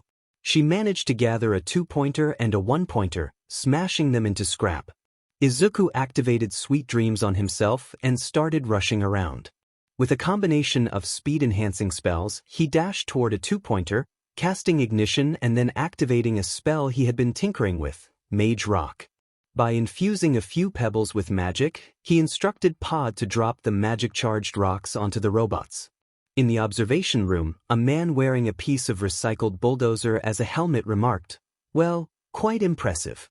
Most impressive, a stoat-like creature added. We've got some good options this year, the man said, and the stoat nodded, pressing a button. In the fields, the 3 students gasped as a massive titan of machinery appeared in all their arenas. Uraraka thought to herself, well, goodbye, Mom and Dad, as she found herself pinned under a piece of debris. I'm going to fail with 88 points because all these kids are so frustrating. The blue-haired boy rushed past her while they all stood around, seemingly lost. Ochako was hoping for a quick end to the chaos. A blur rushed toward her as a green-haired boy approached a floating robot. Just as a rock struck her, everything went dark. Izuku thought frantically, come on, as he pulled at the strings connected to the brunette. The strings in his hands felt like they were expanding, as if gravity itself was shifting. He struggled to maintain control, wrapping the strings around his arms to contain the energy. The 0-pointer, the rubble, and the girl began to float, everything within a 50-foot radius defying gravity. He couldn't move without breaking his concentration. Please work, he muttered as he pulled a green strand and snapped his fingers. Darn it, darn it, darn it. Jen shouted as she ran alongside everyone. She had no way to fight that thing. Spotting someone trapped, she yanked them into an alley just as the massive robot stomped where they had been standing. A loud crash echoed as the robot fell, trapping them inside the alley. Thanks, the other person said. No problem, Jen replied, glancing nervously. About the thing currently. Well, I'm sorry, I get it. Just think of something else, Jen said, too scared to let anger take over. I'm Minoma, the other blonde introduced himself. Jen. Please don't ask my last name, people always get it wrong. She took a deep breath. So, since we're probably stuck here for a moment, quick? Copy. Clone, Jen said as the alarm blared. Suddenly, the buildings around them shifted as if they were made of water, collapsing into the ground. Cementos, the construction hero, arrived to rescue them from the rubble. I can explain, Monoma started. Everything's on camera, Cementos replied. Himiko turned to the invisible girl. Want to get out of here? Please, after you, Toru said, following Himiko as they sprinted away from the zero-pointer. As Ochako regained consciousness, she felt herself floating again. Looking around, she saw the masked boy controlling strings of light that held everything aloft. What? She managed to say. Can you move? He asked, sweat dripping down his face, his hands trembling as he struggled to maintain control. Ochako tried to move but found she couldn't. Usually, she could swim in this state. Explain your quirk, she urged. Zero gravity. If I touch the pads on my hands together, it should stop, he explained. Izuku pulled her closer, wrapping the strings around her fingers and touching the pads, causing them to change. He had a circle now and could reverse it. Izuku clenched his fists. Pod! He shouted as everything began to fall. Ochako yelped as they plummeted from 100 feet in the air. Featherlight! The green-haired boy called out, and they floated gently down as the robot crashed to the ground. The spiraling black orb compressed in Izuku's hand. I can't dispel it, he said, panic rising. I hope this is out of range. They ran as fast as they could, and Izuku hurled the orb at the robot, which was slowly rising. The robot and anything within 100 feet of the 20-foot radius ball of gravity were pulled in for a moment before completely dissolving. The green-haired boy collapsed, trembling on the ground. What just happened? Someone exclaimed. He just levitated the whole thing, another voice shouted. Wasn't that her quirk? Someone else questioned. The crowd buzzed with confusion. Ochako felt terrible. She had blacked out from the rubble and only woke up when something nudged her awake. A small robot floated toward her, and she reached up to it. Good boy, the green-haired boy said, trying to get up but collapsing again. Ochako used her quirk to help him to the entrance. In the observation room, the judges watched in stunned silence at the events that had unfolded. 2 zero-pointers had been destroyed this year. They pulled up the file on Izuku, and Aizawa frowned. Keter breath weapon. He didn't even use it once.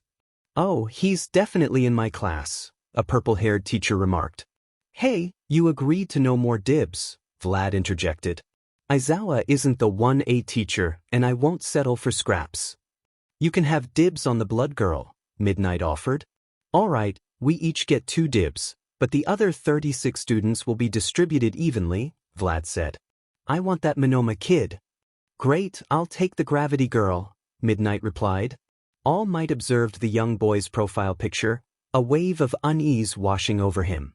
He recognized the same pair of eyes he had seen 5 years ago, a haunting memory surfacing. I need that kid's information, All Might said, feeling a sense of urgency. Something just feels off. You don't have the authority to do that, teacher's assistant, Aizawa reminded him. But I will look into it. I'm responsible for all students in 1A now, Shoyuta, Midnight said, wagging her finger. Nizu and I have the authority to manage my students. You only have access to the UA teacher files. The teacher files contained essential information like allergies, quirks, class rank, and any special assistance needed. You better read this year, Nizu added. Aizawa had stepped down from his position as the main teacher of Class 1A to recommend a student, a decision that had placated the board after last year and allowed him to secure his protégé. Nizu noticed the troubled expression on All Might's face and assured him they would discuss it later. In the teacher's lounge, Midnight said, Okay, since you get Setsuna by default, I will take Yayorozu. I'll take Hananuki, Vlad replied.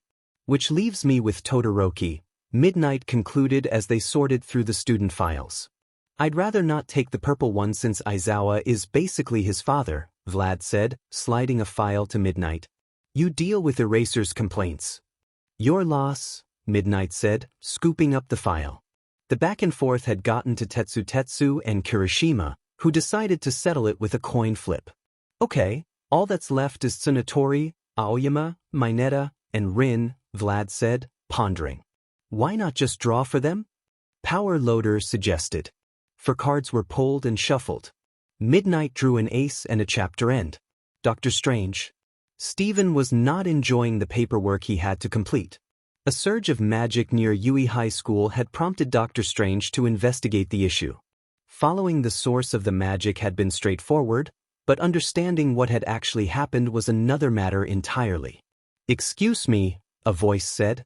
I believe you are on my school grounds, said a stoat perched on the shoulder of a rugged-looking man. Oh, I'll only be a moment, Strange replied. There's an investigation regarding young Midoriya? Oh no, was this Izuku's doing? Strange exclaimed, gesturing to the crater. DM it. So you know the problem child, Aizawa remarked. I'm his teacher, Dr. Strange clarified. Really? They both asked in unison. Well, more like his handler, Dr. Strange corrected. Dr. Strange. Wait, as in one of America's top heroes? Aizawa shouted. I don't believe in ranks. I just got the hero license to avoid being hounded during my work, Strange said, focusing on the scene for clues. Such a destructive force. I was close to intervening before it caused more damage.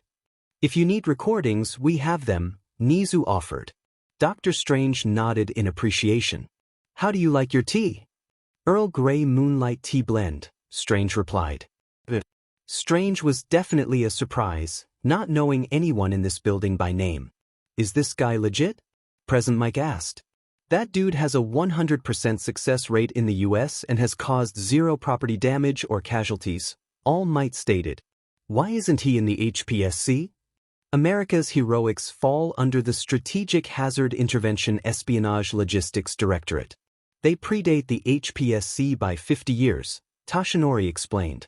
America grandfathered them in, so the definition of a hero in America is determined by S.H.I.E.L.D. Strange paused at the initial activation of the spell. Then, on a separate screen, he pulled up the entrance just before the test. So can you answer a few questions about young Midoriya? I am not authorized to disclose a minor's personal information. I can only provide information related to furthering his studies, Strange said. I need direct permission from Midoriya himself. Mind giving me your phone number so I can contact you regarding his training? Midnight asked. Strange provided her with his number and left after obtaining what he needed. Mirko's office. Izuku was mixing a few ingredients in a stone mortar. Okay, this should work well enough to grant a few cantrips. I want some damage, Mirko insisted. Izuku needed to weave strands of magic into a tattoo on Mirko that would function similarly to how his cantrips were integrated into his knuckles. The difference was that when 3 spells were mixed into a rune, it would glow permanently. Thus, Izuku had to place it somewhere discreet, or people would wonder about her glowing tattoo. They decided on a spot just above her tail. Final decision. Do you want Prestidigitation, Spark, Shocking Grasp, and Shock Jockey Witch Bolt? Yes, now hurry up. Mirko urged, adjusting her workout pants just enough to reveal her tan lines over solid muscle. All right, Izuku said as he pulled and mixed strands of magic with the powdered herbs. The doors were locked, and the windows shut as Mirko bent over her desk while Izuku sat in her office chair. Wasn't until she felt a sharp sensation on her skin that she realized how much a tattoo could hurt. Tattoos weren't as common in Japan, and her status as a hero had prevented her from getting one. The loud slam of her hand on the desk interrupted Izuku. I just started. Mirko hadn't felt pain like this before. Just being near her tail was uncomfortable, but this was something else. Just keep going, she said through gritted teeth. Izuku shrugged and continued. Mirko tried to think of anything else to distract herself from the discomfort she was experiencing. In it, you are number 8, keep it together. Mirko thought as she gripped the desk tightly, feeling it crack under her strength. You've been through worse. No, you haven't. Shut up. Look at yourself, little bunny. You're bent over your own desk, shaking like the prey animal you are. Mirko had spent her life torn between 2 identities, the scrawny girl teased about her ears and tail and the powerful woman she had trained to become.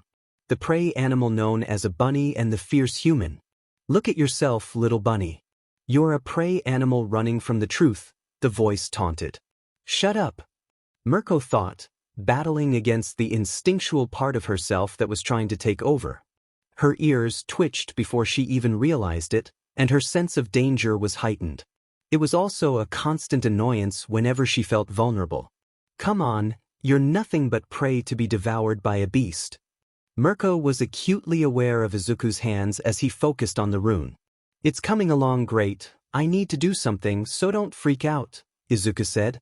No problem, Mirko replied, but a loud squeak escaped her lips. Izuku's hand was holding her tail to keep it out of the way as he worked. Mirko closed her eyes, trying to think of anything except the mix of sensations coursing through her. Look at him. Look at him, you doe. Mirko shook her head, and suddenly the pain transformed into a radiating tingle. Izuku said, Okay, it should be done now. Really? Mirko asked, glancing back at him with a mischievous smile. All done then? Yep, Izuku confirmed. Then you're just taking advantage of the situation, Mirko teased. Izuku looked down and realized where his hand was, and suddenly Mirko had him in a playful headlock. Don't get it confused, Squirt. My tail isn't for petting, Mirko said, her solid muscle holding him in place. If it weren't for his mask, he might have been in trouble. Izuku struggled to escape her grip. No, you enjoy it, you little perv, Mirko joked as he found himself pulled closer, his view limited to the fluffy hair above her strong physique. Mirko glanced down at her hands, feeling a jolt of energy coursing through her fingers. She touched Izuku's thigh, and he winced slightly at the unexpected contact.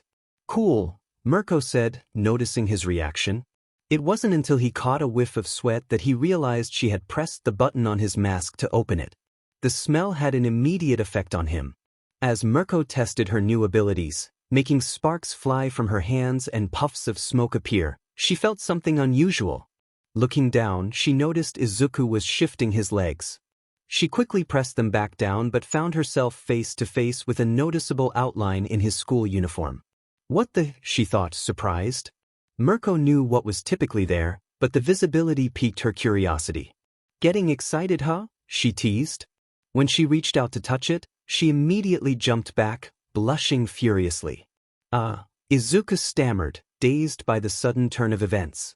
Mirko gulped, her cheeks still flushed. Good luck at UA, she said, quickly walking into another room. Izuku adjusted himself, grateful that his mask concealed his red face.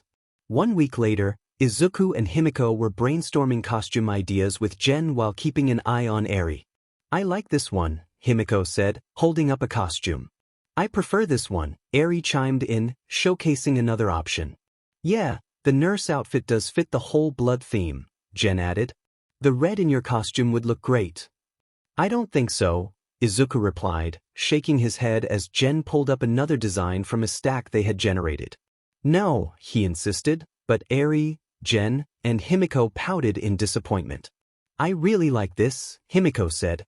I might buy the fishnet one just to have. Izuku shook his head. Costumes are meant to be functional. Why do you think I wear this vest and gloves everywhere? Because it gives off a Yakuza vibe, Jen said with a grin. What? No, I like it, Jen said, earning a nod from Himiko. Well, we're definitely throwing out the mask ideas. Eri glanced at a bird-like mask and began to tremble. Eri, look at me, Izuku said, catching the green strands shooting off her. Breathe. Eri closed her eyes and focused on calming down. When she opened them, she saw all her quirk strings held in Izuku's fingertips. You're going to school soon, Eri, he said, compressing the strings into a small pellet. I can't be here all the time to help with this. Show me a time loop. Eri went through the breathing exercises, green swirls forming around her. Good girl. Now break it, Izuku encouraged. Eri spun the strings into an orb, but just as she was about to let it slip through her fingers, Izuku reached out and held it in place. My fingers hurt, Eri complained, struggling to keep the energy compressed. Eri, hold it. Izuku walked off and returned with an eye-shaped object. This is something I've been working on, he said, placing it on the table. Eri moved the mass of strings toward the metal trinket, and it seemed to act like a vacuum, pulling the strings in before sealing itself. I made this so you won't waste any strings, Izuku explained as he guided Eri to feed the strings into it. Keep it close to you, and it will take you far. Eri diligently continued until she was exhausted. It's time for bed, she said, clutching the metal trinket in her hands. I want a story. Eri whined. Aren't you a little old? Story time. Story time. Jen, Eri, and Himiko chanted. All right, Izuku relented. Later that night, All for One walked in after a night out and found 3 teenagers fast asleep, with a book resting on Eri, who was also dozing on their lap. He glanced at the letter addressed to Izuku and was tempted to open it, confused as to why Himiko's letter was there too. While Inko slept, Ifo returned to the living room and touched Himiko's head, envisioning her snapping and harming her parents. How dare you try to get into you, he imagined her father saying. You have a cat mutation quirk, do you hear me? I will be a hero with my actual quirk. Himiko shouted in defiance. Oh no, you won't, her mother exclaimed, chasing her with a frying pan. But in her imagination, a bloodied battle axe formed, and the chase reversed. Daddy, Mommy, your normal daughter is here, Himiko declared as she walked through the house, imagining herself confronting her family. Mr. Midoriya? Himiko asked, snapping back to reality. How long ago did that happen? AFO questioned. I think a week ago, she replied. My parents were supposed to be on vacation, so no one said anything, but I don't know what to do. AFO looked at her seriously. Where are their bodies? Still in the living room, she said. Okay, we need to go fix this now, AFO said, putting on a jacket. As they arrived at Himiko's home, AFO commented on her carelessness. On the carpet? Really? Easier cleaning tile, sweetie. As the Quirk boogeyman instructed Himiko on how to dispose of a body, she asked him if he was a supervillain or a gangster. Actually, if you want to get technical, I'm kind of on vacation, AFO replied. So how long is this vacation? Until Inko dies, AFO said matter-of-factly. Huh. I figured I could just hang out as this Midoriya guy until all my old enemies are gone, he explained. Think of it as New Game Plus. So how old are you? Over 200, but this current body is pushing late 30s, AFO said, uncapping a bottle of drain cleaner and pouring it onto the bodies in the tub while Himiko cleaned the floors. So what are you going to do to Izuku? Himiko asked. Nothing, AFO replied. Why? Because all my options are absolutely off the table, he explained, mixing the contents of the tub with a broomstick. He is terrible for the Nomu project. I refuse to give him a quirk. His mind is shielded from me, so I can't implant anything for a Trojan horse. He just isn't worth the effort. Wait, if Izuku isn't a project, are there others? Himiko inquired. The villain fell silent as he considered his actions. I am going to erase your memory and make this look like someone else is doing. Just don't hurt Izuku. I wouldn't dream of hurting my son, Ifo assured her as he grabbed a piece of paper and an envelope. Dear Mr. Toga, the dragon has yet again not received his payment for the debt you owe. Your firstborn has already been taken as payment, and you have neglected to come to collect alternative payment methods. The letter seemed like a Yakuza threat, enough to be folded and sealed. Before being opened with a knife, Himiko said, Do your parents have any money? The safe is in my parents' room, in the closet. My birth certificate should be in there. The safe was forcibly removed from the floor, taking chunks of it with it, and was opened. Any valuables were hastily dumped into a suitcase along with the rest of Himiko's clothes. She had a piece of jewelry in mind to be melted down into a knife, simply because her parents had called her weird. In her mom's dresser, the jewelry box contained a letter that made Mr. Midoriya chuckle. What? Nothing, dear, Ifo replied, slipping the letter into his pocket. I think this is something you should remember, so you'll get this eventually. Promise? Himiko asked. Of course, Ifo said, still amused by the reason behind Himiko's treatment. Her father wasn't actually her biological dad. The betrayal. Oh my god. Defo wiped a tear from his eye, exclaiming, Jerry, Jerry, Jerry? Who? Don't ask, you wouldn't get the reference, Fo said as they finished cleaning up the scene, disposing of the bones in a separate suitcase. I'm going to handle this, and you are going to sit right back down next to my son and forget this ever happened, Fo instructed as he handed Himiko the bag of clothes and valuables. I will, Himiko promised. Forget. Forget. Forget. Afo's voice echoed in her mind as he faded from view. At the bar, Kurojiri was cleaning when a man walked in carrying a bag. Yo, I need an angel crash. Dry, the black-haired man said. On the rocks or straight up? Kurojiri asked, pulling out a glass. Neat. A glass of water with lemon was handed to him, accompanied by a coaster with a message written on it. So, celebrating or blowing off steam? Celebrating, the man replied, chugging the water. He placed $300 bills in the tip jar, and Kurojiri glanced around before discreetly checking the bag. Angel crash, dead body. Dry, bones. Straight up, no witnesses.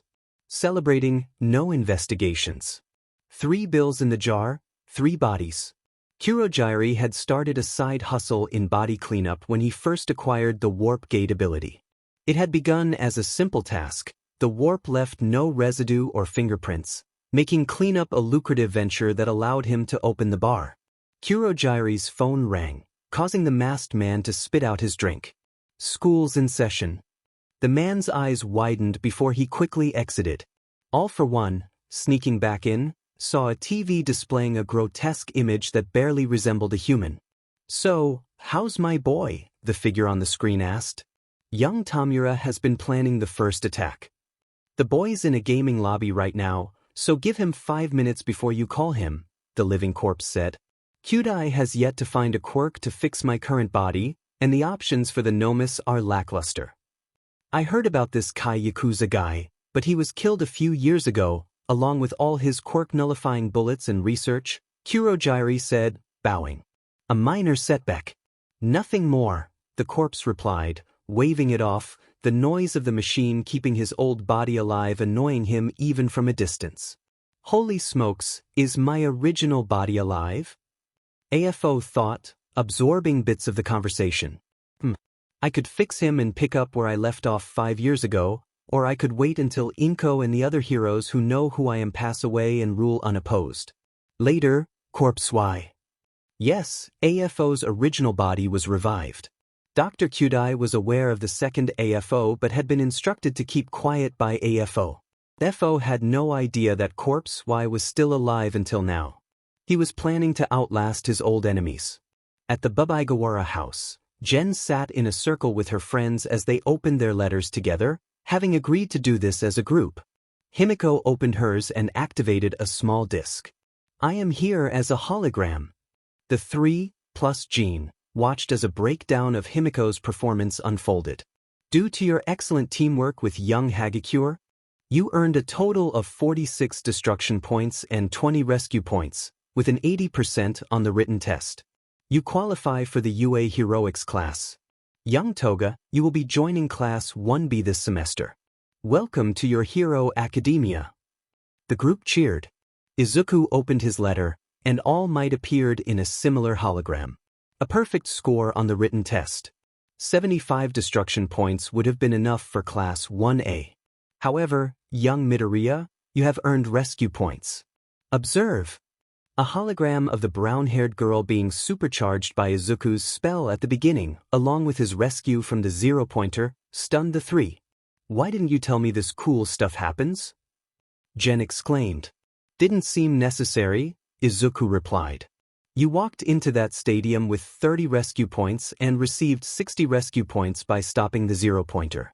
You will join your classmates in Class 1A. Welcome, young Midoriya, to your Hero Academia. Jen opened hers, and All Might appeared again, but with a different tone. Jen Babaigawara, you have earned 10 destruction points and 40 rescue points for saving people from being crushed by the zero-pointer. However, I will need to submit the recording to Nedzu. The 4 exchanged glances. The principal of UA appeared on screen, adjusting the camera.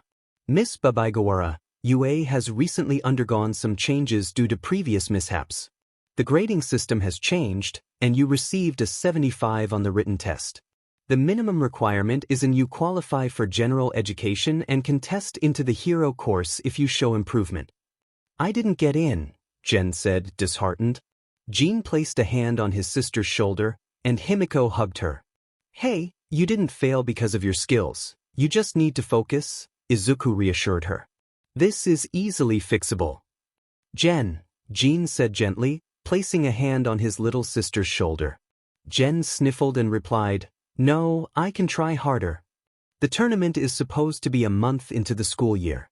That's enough time to prepare for a retest, Izuku encouraged. Jen nodded, and they began planning their next steps. Jen, I can give you a few things to practice while you have the time, Izuku offered. Jean received a notification on his phone and asked, Hey, can Jen stay over with you, Toga? I've got work and don't want to leave my younger sister alone, Izuku said. I can handle it, Jen started, but Himiko interrupted her with a cheerful, sleep over. When everyone arrived at Izuku's house, he sat alone, focused on his costume armaments. He had invested in an adjustable belt system that could add or remove pockets and equipment holders. The design for the boots he ordered had confirmed his request to adjust the width for his pinky toes and ensure he wouldn't roll an ankle.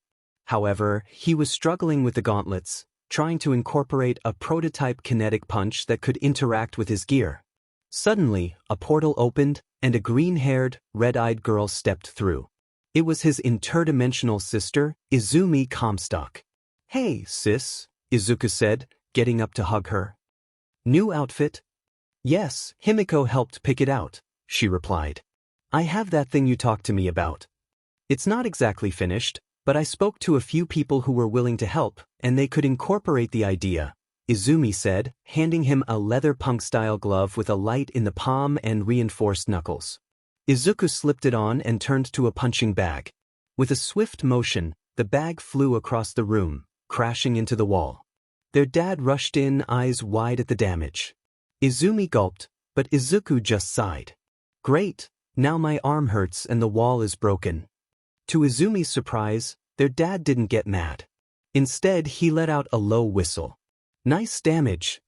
I'll fix it, I just need to get this working, Izuku said, tending to his hand. I know a guy who owes me a favor. How about we go out for dinner? I'll call him before Ink gets home, their dad suggested. All right, I could use a break, Izuku agreed. As they moved to the living room, OFA touched the rubble and smiled at the destruction. This would be useful. Touching the broken wall, the pieces began to reassemble as he walked to the living room, holding his phone to his ear. Is that the friend price? You let me down, Doug. All right, that sounds reasonable. The keys are under the mat. Wow, so you can just have an entire wall fixed in a few hours? On a Friday night? Izumi asked. OFA ruffled her hair and replied, I have some useful friends. Izumi then told Izuku she had finished the shell of the project they discussed, and he would help her complete it. In the UA teacher lounge, Midnight was reviewing a few things to ensure she had all the specifics. Pony was still learning Japanese, but other than that, no students had any significant issues that would change teaching much. She received a form from Steven, signed by Izuku, detailing a non-disclosure for his personal information, which surprisingly included a blood signature.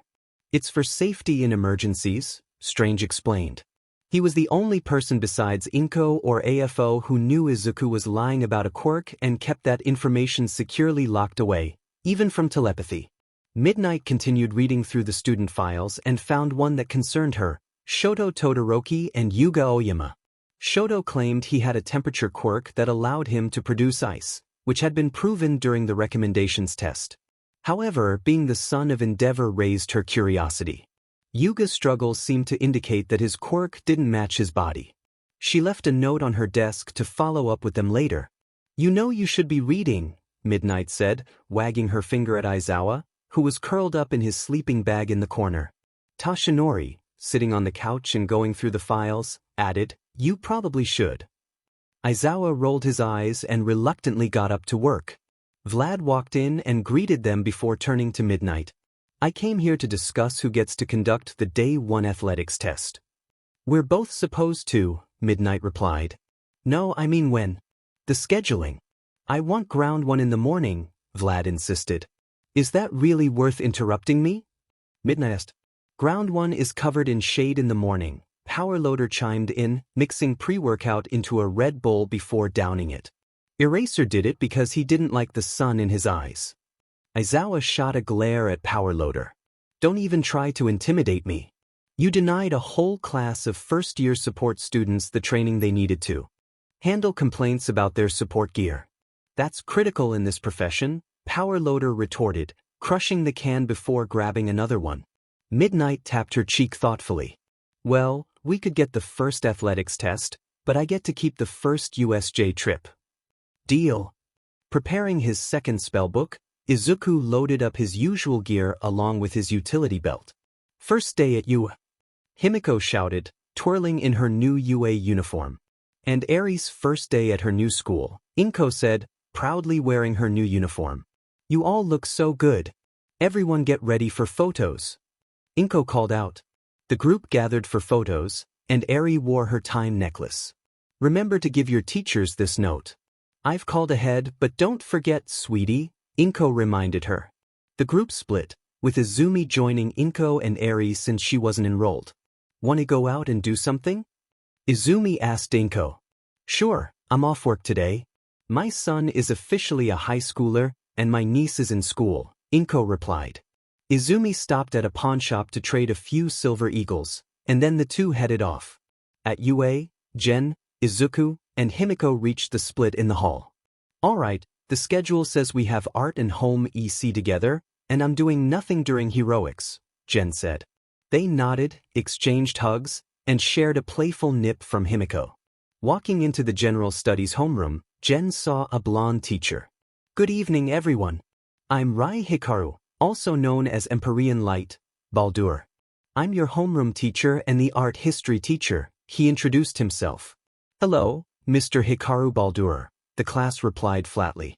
None of that in my class. You 20 will see me as your third parent, and I will act the part. Now, how about we introduce ourselves and share one thing we're all interested in, he suggested. Himiko walked into Class 1B to see the students chatting amicably with one another, welcoming her without any malice. With a belly full of a good breakfast and the thrill of excitement from her friends, she felt right in the world. Attention! A voice boomed. The class turned to see a figure. Oh my gosh, it's Vlad King! Himiko squealed. Alright, since you all know my name, I can get this done quickly. The hero course on day 1 includes orientation and a physical trial. We have the fortunate opportunity for the first shift, so everyone grab a gym uniform and head to the locker rooms. Orientation will be afterwards. Himiko and a green-haired girl with pointed teeth were the first to move without hesitation. I like your teeth, Himiko said.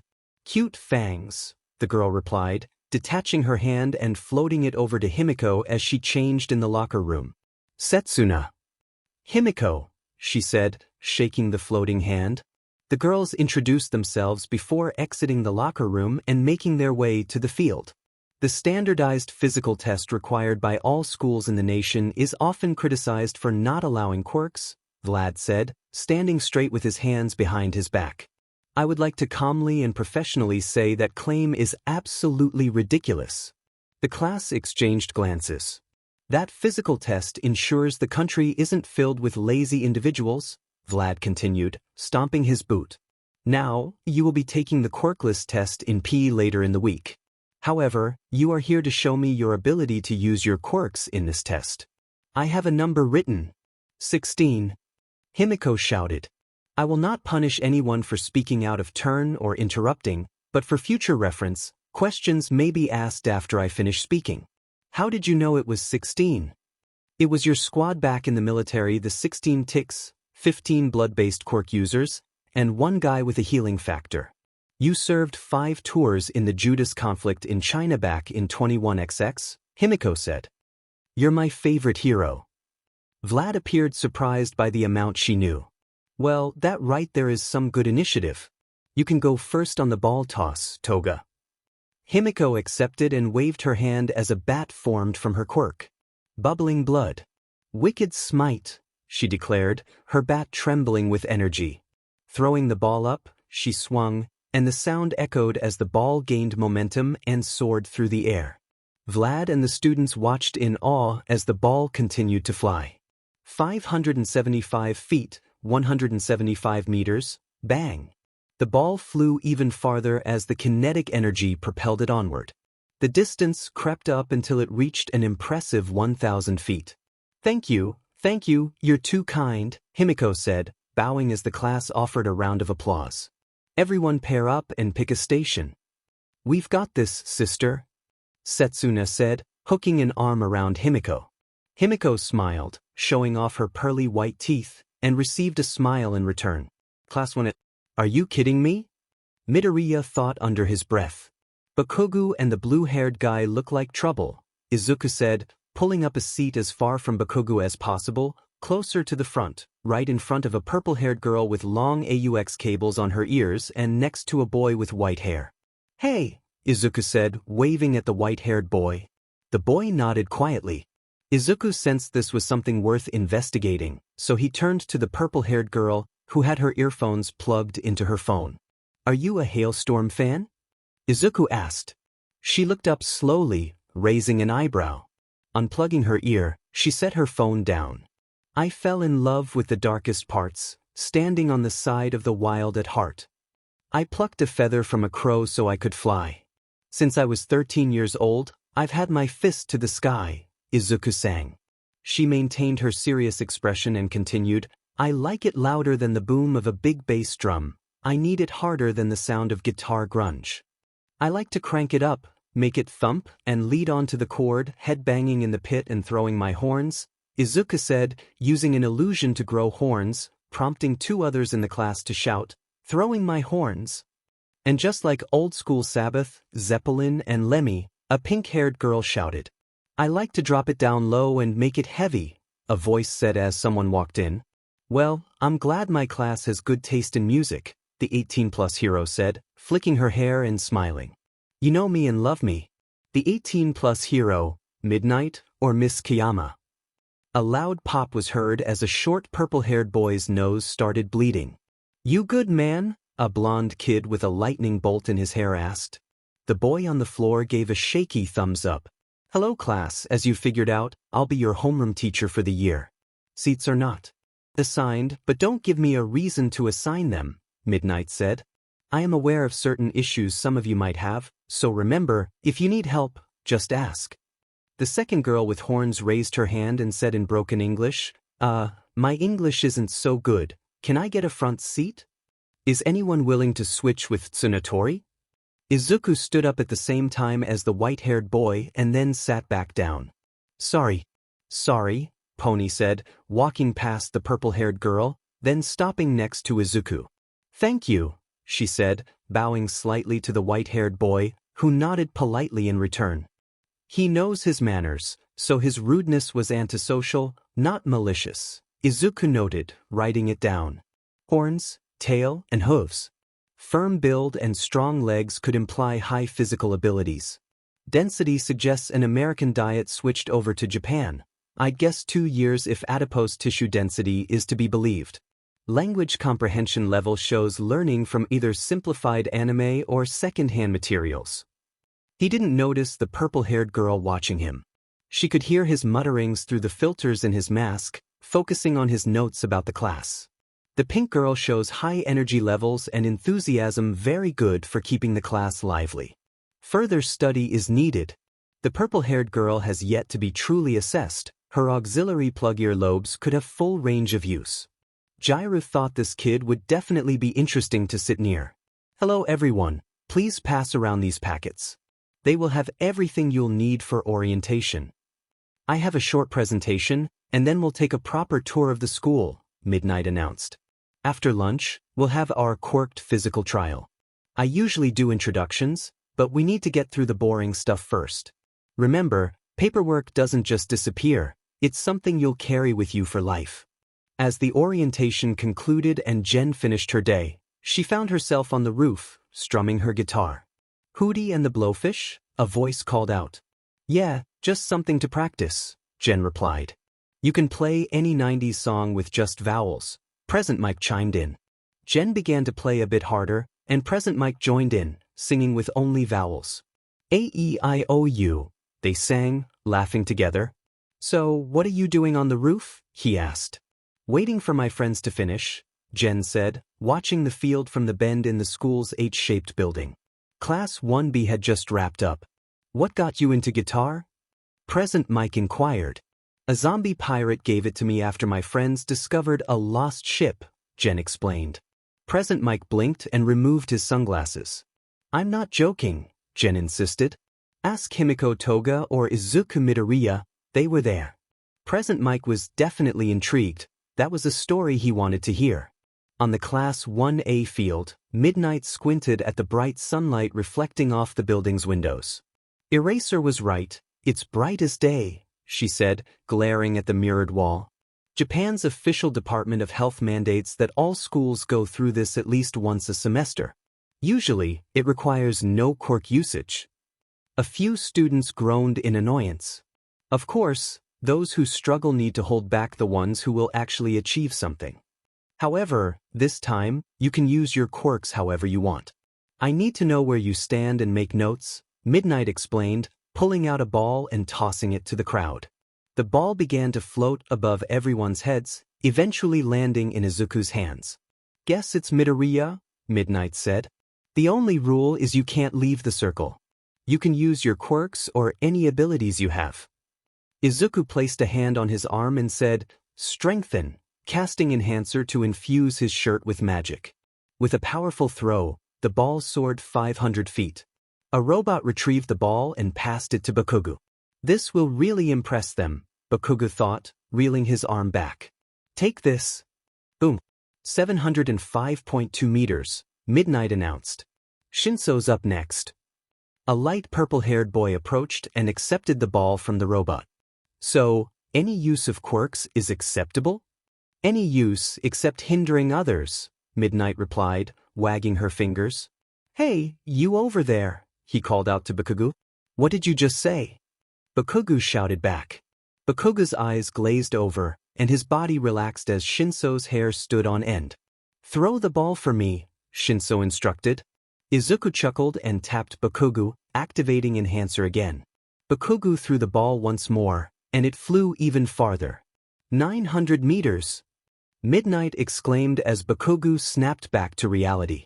What just happened? Bakugo shouted. The class ended up pairing off, with Izuku teamed up with Pony. I suggest we start with the jumps and dash, Izuku said in English. It'll make it easier for both of us later on. That sounds great, Pony replied, stretching alongside Izuku as they prepared for the dash. She seemed a bit nervous. Izuku was mentally calculating the distances. 50 meters, 164 feet, 0.504 inches. He slapped himself and took a deep breath. With Spring Step and Quicksilver, he calculated he could cover 240 feet in 6 seconds. Pony showed she was keeping pace with him, her horn giving her an edge. The jump was close too, as Pony's strong legs propelled her forward, even with her bunny hop active. Izuku had the advantage in side-to-side movements, able to pivot quickly thanks to his still-active Quicksilver. However, he struggled with grip strength as fatigue began to set in from the quirk's effects wearing off. The pull-ups and push-ups were a breeze for Izuku. How many push-ups could he do? All of them. During the seated reach, Pony fumbled as she reached for her hoof, accidentally losing her balance and landing on her back. You okay? Izuku asked. Yeah, Pony replied, a bit embarrassed. Want to try again? He offered. Aha, she nodded. Izuku helped her, and they moved on to sit-ups. He used his last spell to enhance his flexibility, though he knew he wasn't as good as Mina, who had even outperformed Bakugo. Toru had taken second place in that event. Izuku held Pony's legs as she completed her sit-ups, testing a new cantrip he had been working on. Come on, you got this, he encouraged her. Pony managed to finish without any further mishaps. After the tour and explanations, Class 1B returned to their classroom. On the board were instructions. On everyone's desk is a crayon and a piece of paper. Do not write your names on them. You will have 1 hour to complete this. Assignment: do not eat the crayon. The class exchanged glances and got to work. Setsuna drew something silly. Himiko wrote, "Born to stab," in cursive. Monoma was dared to bite the crayon but refused, while Tetsu took a bite from the non-pointed end. Shoto had done everything asked of him at school. A green-haired boy had attempted to talk to him, but Todoroki only responded as necessary. It was when 5 classmates broke into song along with their teacher that he realized UA was different from the school he had attended before. The boy had demonstrated impressive physical abilities, scoring high in everything except the grip test.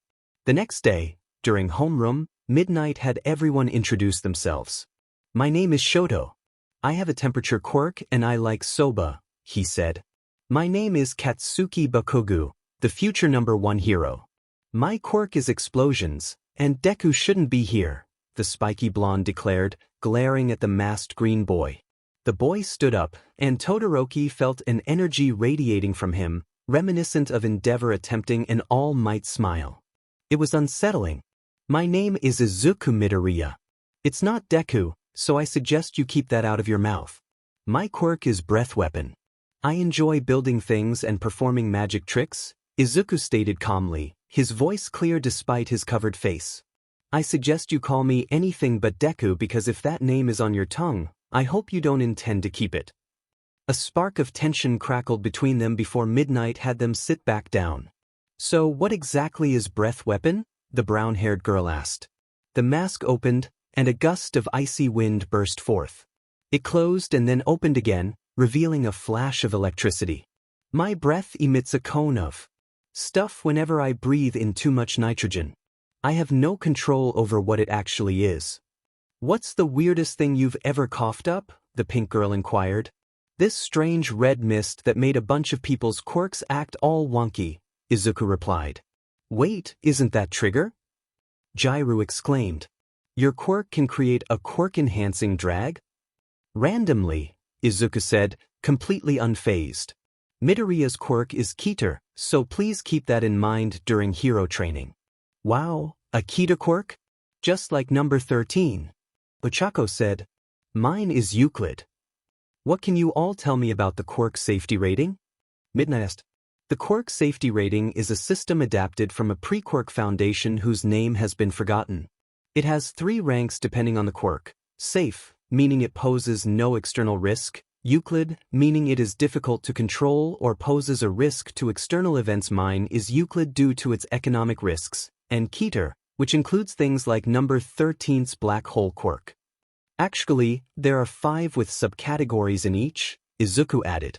There's also the Thaumiel class, like Eraserhead and Apollyon. Bakugo had been glaring at Izuku. He could hear a stuttering, kaken echoing in his mind. In the real world, the first word the boy had said was an order to not call him Deku.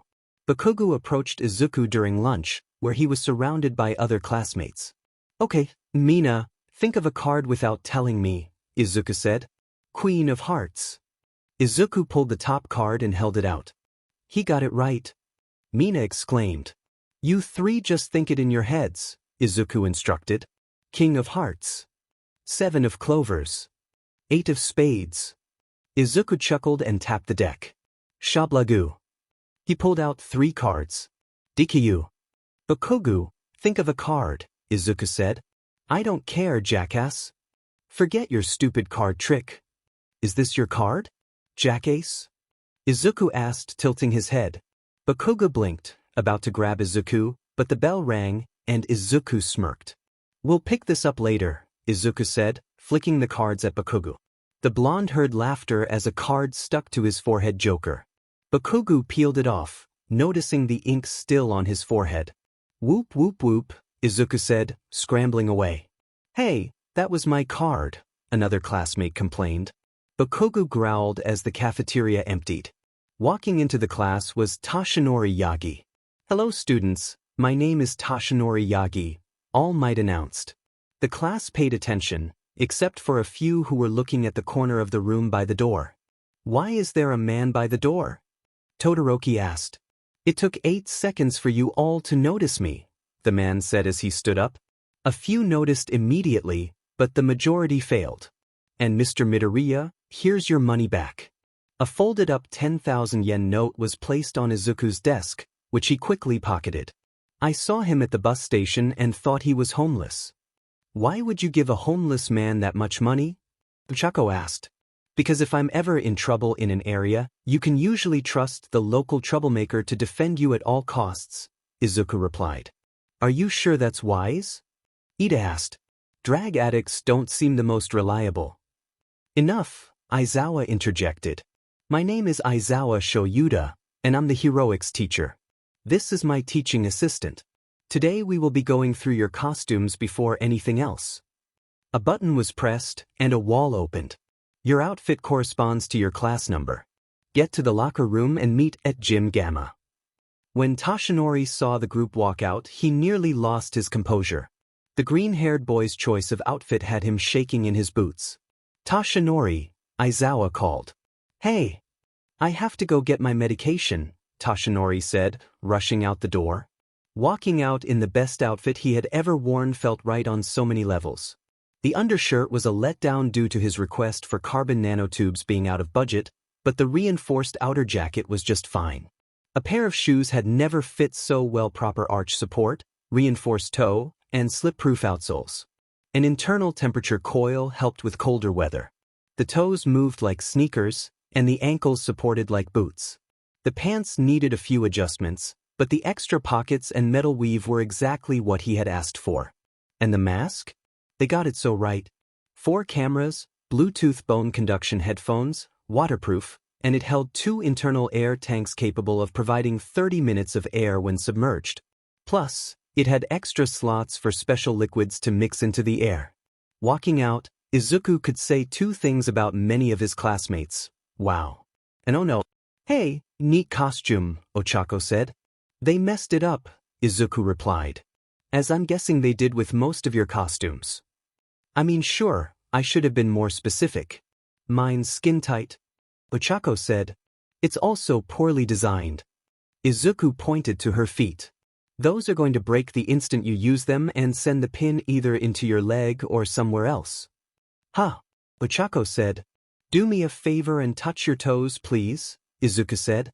Ochako complied, and Izuku walked around, ignoring the class watching with interest or judgment. Izuku crouched down and pointed to the heel. The surface area in the pin is too small, and if you land too hard, it's going to go through your foot. Izuku traced a pattern where the force of the spring would act like a bullet, explaining how the worst part of that injury would be. Outstanding, Aizawa said, clapping. Before we go through any lessons, we will inspect costumes. The department often forgets these are for teenagers and usually only uses the first design. Since you have such an eye for detail, Midoriya, you will be helping with inspections. The class split as Izuku and Aizawa examined each of their costumes closely. Aizawa pulled Aoyama down by his cape, saying, "Capes are too long and too anchored." "But it is fabulous, isn't it?" Aoyama replied. "Capes can be dangerous in this field," the teacher's assistant stated. "Even All Might refuses to wear one." "Aren't there many pictures of All Might wearing one?" Bujiro asked. "That was from the Bronze Age outfit, and All Might has mentioned multiple times that it was the biggest mistake his team ever made. It almost cost him his life," Izuku explained. Aizawa raised an eyebrow at Mr. Yagi, but most of the class missed it. "Plus, your armor is too cumbersome and restrictive for your naval laser," Izuku said, giving Aoyama a gentle push on his back. Aoyama struggled to get up since he couldn't bend his stomach. "I suggest using fiber optic cables and metamaterial lenses on a lighter body armor," Izuku continued. He looked at the students who came to him for inspection. "You and Ueno." "Just no," he said, pointing at Toru, Yaoyorozu, and Ochako. "Anyone with a costume that I deem unfit for use may go change into their gym clothes," Aizawa announced. "Jiro, is your outfit comfortable?" "Absolutely," Jiro replied. "I've been wearing leather since I just need to break these in, but they feel great." "Your gloves are too loose. I suggest either a different pair or something to keep them from falling off." "Good choice with the stalkers," Izuku said, pointing to her boots. Detnarat may not be the best, but they can make a decent pair of boots. Aizawa asked her to stretch away from the group of uninspected students. And take the choker off. Izuku shouted. I know that brand doesn't have a safety snap-off. The class looked at Izuku, confused. Kirishima, Todoroki, is that comfortable? Aizawa inquired. Yes, they both replied. Aizawa pulled out a laser pointer and pointed it around Kirishima. Too much loose fabric here, and no chest covering. My quirk. Doesn't matter if you're going to freeze to death in the wrong weather, Izuku interrupted. I'd suggest at least a muscle shirt or tank top. Todoroki's suit was too restrictive, Tokoyami's cloak was too long, and Izuku noticed a flaw in Ida's armor that even Aizawa hadn't seen. The plates are too bulky and offer no protection against a crash. They work for gunfire or weapons, but your main concern should be what happens if you crash. There's no reinforcement in the shoes, you're going to roll an ankle for sure, and the armor is too loose you'll overextend a limb. Go change, Aizawa instructed, then turned to Pony. No loose fabric. I suggest a ponytail or braid for your hair, but it's adequate. He gestured for her to join the others stretching. Oh, what a surprise! Aizawa exclaimed upon seeing who Izuku was inspecting. Good choice. Proper armor for movement. Good use of storage, Izuku said. Bluetooth and wired connections to the ear mics and Velcro. It's perfect except for the clear mask. What's wrong with my mask? Shinso asked. It isn't the one I provided, Aizawa said, glaring, but Shinso ignored him as Izuku continued his explanation. A clear mask can fog up and reveal if you're breathing too hard, which can be used against you. It also allows for lip reading if you're using a walkie or communicator, Izuku explained. That's the trade-off for teammates not being able to read your mouth if they can't hear, but there are pros and cons. Aizawa seemed more frustrated with Shinso's outfit choice than the fact Toru was given a pair of gloves. I told you no cat theme. Aizawa glared at Shinso. Meow, I'm keeping it, old man, Shinso shot back, mimicking Aizawa's expression before walking to join the others. Azui, how is your costume? Izuku asked. It's fine. It came with a pair of goggles like I asked, but they were a bit bulky when I first put them on, so I left them in my locker. The belt has waterproof pouches. Izuku grabbed the fabric and stretched it before it snapped back. Thermals. I am cold-blooded, she replied. I'd suggest integrating a heat pack or inner belt for emergencies, Izuku suggested. Overall, good job. Thanks, she said, joining the others.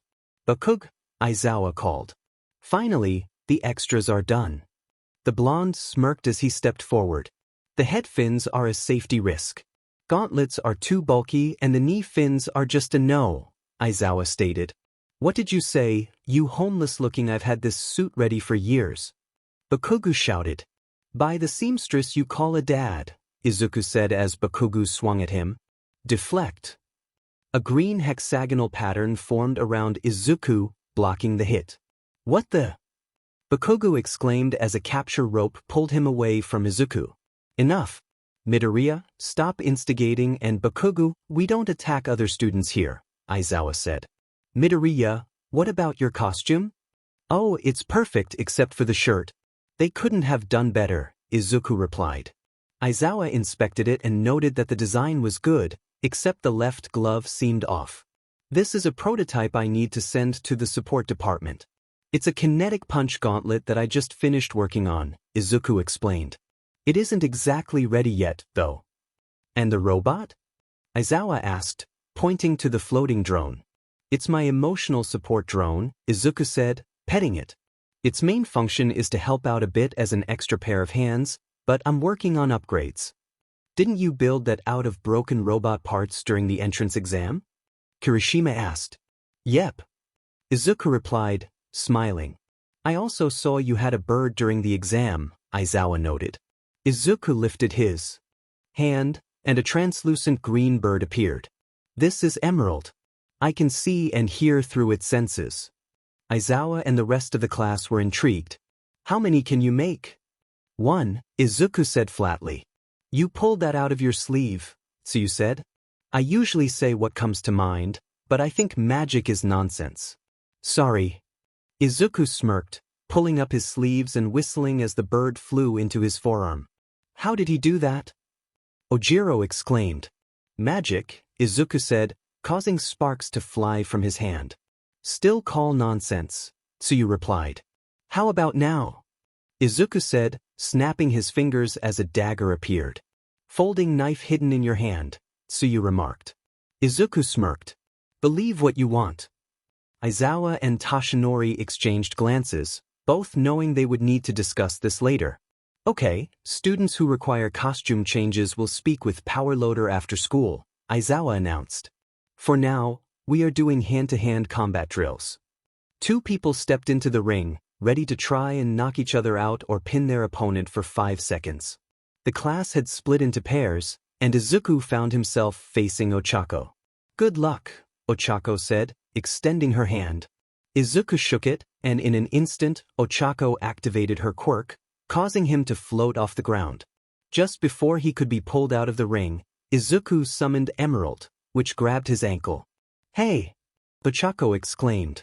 The drone is staying out of this fight, Izuku pointed out, indicating the drone hovering near the crowd. With a burst of determination, Ochako jumped, but Izuku quickly grabbed her arm, guiding her hand to touch her own face. In response, she swung at him, landing a solid punch. Izuku waved his hand, and Emerald pulled Ochako out of the ring. Later, in the teacher's lounge, All Might expressed concern. The boy needs to be looked into. Just because he knows a few tricks doesn't mean he's a threat, Aizawa replied. I know someone who could make it look like he swallowed a whole cow, even under my quirk. Leave the boy alone, Midnight interjected. He looks so good it's scary. Nizu, back me up here, All Might urged. I will look into the boy personally, but you will receive what I choose to share, Nizu said with a smile over his tea. I must admit, his reaction to his classmates was a refreshing change compared to the usual responses. Miss Hagakure and Miss Yayorozu could have faced a potential lawsuit, and Midoriya caught it before it could be pinned on us. Miss Ochako would be ready to sue the moment a malfunction caused an injury. Power Loader clapped slowly, impressed by the hero student's attention to safety. Finally, someone with brains. I'd like to see that drone of his too. It has a taser built in, that's its only real combat ability, Aizawa noted. It can fly and has a pair of hands. It's worth a fortune for lab work, Power Loader replied. We need to schedule an appointment with your mentor, Namuri. Oh, it's been a while since I called her, Midnight said. Elsewhere, an 11-foot-tall woman had just taken down a group of enemies when her cell phone rang. Oh, Midnight. How have you been? Cereza, known to the world as the Umbra hero, Bayonetta, said. Wonderful. I'm officially the homeroom teacher for Class 1A, and I have a few students in need of wardrobe corrections. Oh, do tell, Bayonetta said, gathering the unconscious foes. Another hair suit is needed. An invisible girl requires a costume, Midnight explained. Oh, I haven't seen those halls in so long. I recently received an order from a senior who needed a suit that could phase through walls. I was going to deliver it this week. I can swing by tomorrow. Oh, wait a minute. The phone muted as a group of beings, definitely not human, attacked. Bayonetta deftly wove through them, blasting with her signature move. I'm back, Bayonetta said. So, tomorrow morning? Eri walked into the classroom, feeling a mix of anxiety and excitement. Her time necklace clicked softly around her neck, a calming rhythm that helped her focus. Hello everyone. Welcome to my class. My name is Miss Keene, she introduced herself. Good morning, Miss Keene, the class replied in unison. Now, class, we have a few new students. Please give a warm welcome to Miss Kanna Kobayashi. Hi, Kanna said, bowing slightly before handing a note to the teacher. And Miss Eri Midoriya, Miss Keene continued. Hello, Eri said, presenting her note to the teacher. Oh yes, I've been informed about this, sweetie. Class, please understand that Miss Kobayashi needs to sit near the wall plug.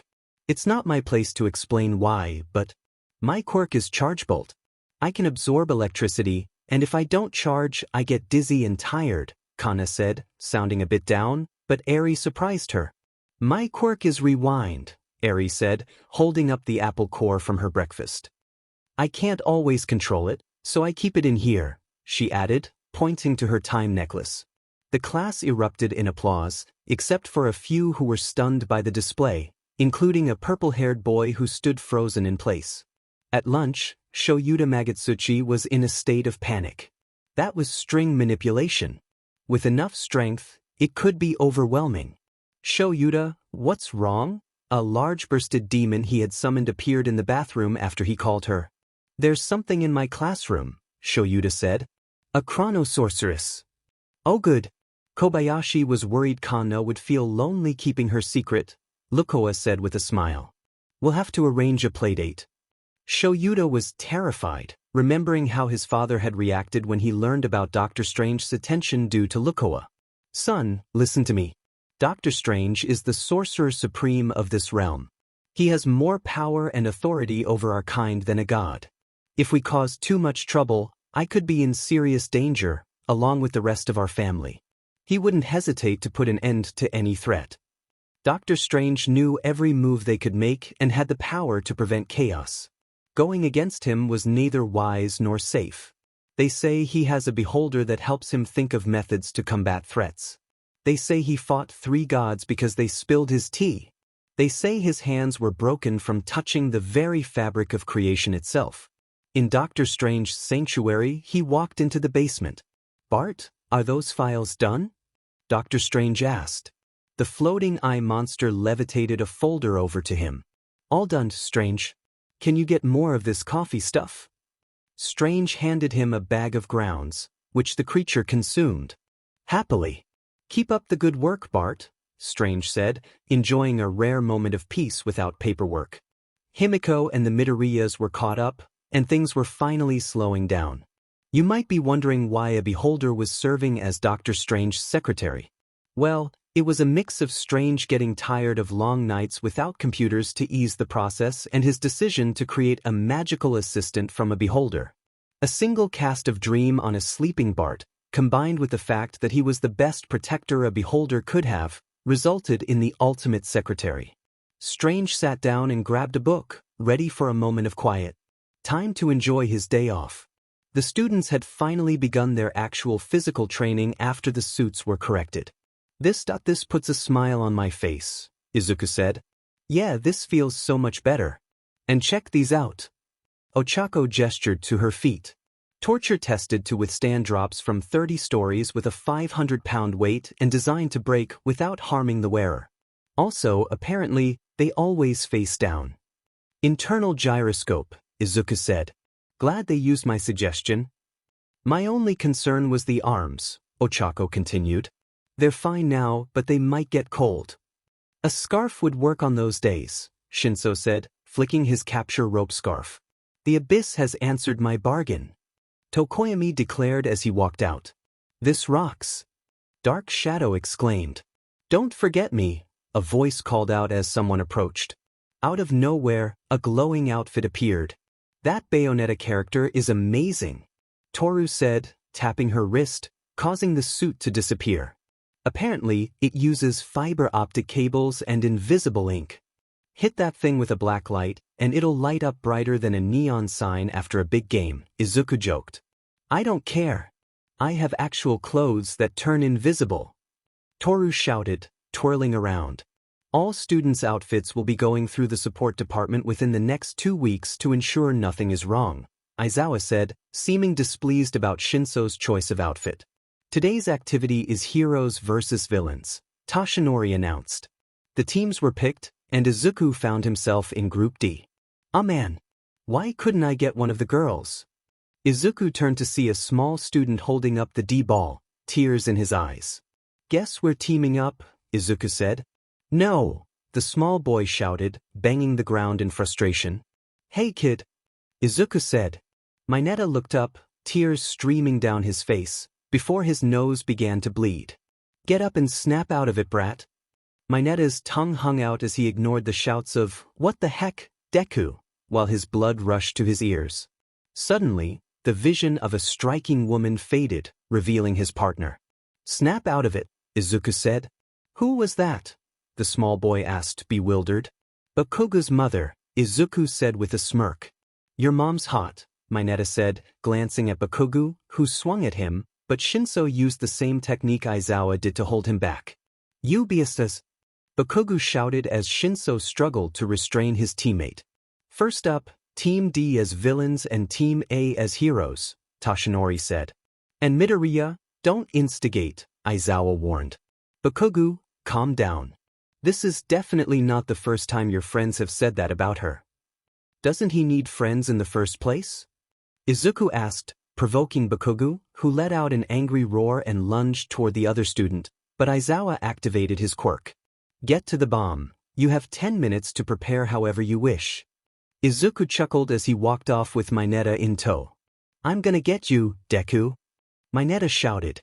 Seriously? That amazing woman created that guy. Mineta said as they made their way to the building. Yep, Izuku replied. So what's your quirk exactly? It's called pop-off, Mineta explained, demonstrating by removing a hair orb. It sticks to anyone but me. If I make too many, I start bleeding. Izuku snickered, formulating a plan. Wanna help with a magic trick? Izuku asked, pulling out a playing card. As he shook his hand, the sound of a spray paint can echoed as Izuku wrote on the wall. Your first mission is easy, essay. This message won't lead you astray. Just listen that the path to victory is retrograde. They moved the bomb to the highest point in the farthest corner. The two rushed to the basement of the building and set up the trap. Izuku flicked Mineta on the forehead and said, Stay low. Stay quiet. Stay out of reach. If we win, I'll give you the recording I have of Mitsuki. Yes, sir. Mineta saluted. Breaking the lights, Mineta looked around and found he could still see. As they approached the bomb room, Izuku pulled out a few capture strings, ran his finger over them, and set them in the hall. They glowed faintly before turning invisible.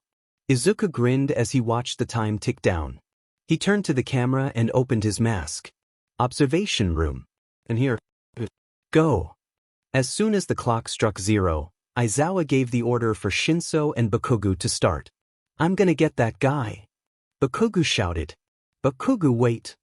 Shinso called out, but it didn't stop the blonde. Shinso thought, why did I get paired with this guy? As they entered a room filled with arrows pointing to a message on the wall. Your first mission is easy, essay. This message won't lead you astray. Just listen, the path to victory is retrograde. Shinso read aloud, noticing an arrow pointing to a playing card with, tap to listen. Bombs unguarded on the top floor, south corner. I'm in the basement, north corner. Come on, Kaken, come here so I can kick your... A loud clap shattered the card, cutting off the message as Bakugo rushed toward the staircase where Midoriya said he was. Shinso decided to go get the bomb. Bakugo heard Deku's voice singing in the distance. There once was a maiden from Stoneberry Hollow. Bakugo turned, hearing the song grow louder as he approached. She didn't talk much, but boy did she swallow. Bakugo spotted a room with an arrow pointing toward it. I had a nice lance that she sat upon. Deku's voice echoed in his mind as Bakugo peered into the dark room, seeing the smirking face of the quirkless loser himself. The maiden from Stoneberry who was also your mom. Deku finished just as Bakugo tackled Deku, realizing too late that it was a trick. A humanoid mass of pop-offs, illusion to look like Deku, caused Bakugo to crash into a ball pit filled with sticky objects in the dark room. For the win! Mineta shouted, throwing more at him as Bakugo struggled to free himself. Bakugo, Mineta's earpiece cut off as he breathed heavily. Shinso is captured. Shinso, walking toward the bomb, thought aloud, what does retrograde mean? Why did he choose to write it in English? Why in the class I'm getting a D in? We can't give hints, Mr. Yagi's voice came through the earpiece. Shinso had argued with his adopted father about his choice of costume instead of Aizawa's. He still had everything Aizawa had ensured to add, and every complaint he had regarding any outfit ever was taken into account. No tail, no skirt, no puffy gloves. It was good advice, but Shinso still wanted something to pay tribute to his heroes. He had won an official, replica, headband in a contest, and it was his most prized possession from the orphanage. Shinso's first dream was to get into UA. Driven by the hope of being adopted by someone who cared for him, his dream was simply to meet one member of the Wild Pussycat. Over the past 11 months, his life had been on an upward trajectory, and crossing 2 out of 3 items off his bucket list was quite an achievement for a 15-year-old. When he learned about the sports festival, where he had a chance to work under the Wilds during his apprenticeship, he knew he had to seize the opportunity.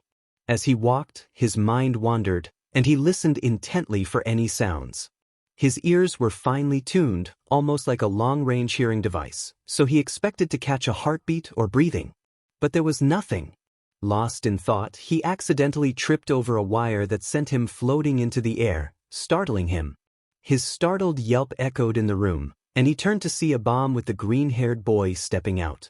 The boy moved silently, and the moment he crossed the threshold, Shinso felt a rush of air, as if he were right next to him. Suddenly, Shinso found himself in silence. He tried to speak, but no sound came out. Even the ringing in his ears had vanished. He could feel the tension in his body as he struggled, but when he clapped his hands, there was only silence. The smirk on the green-haired boy's face widened as he wrapped Shinso in a capture rope. Shinso swung at Izuku, but his efforts were futile as he remained bound.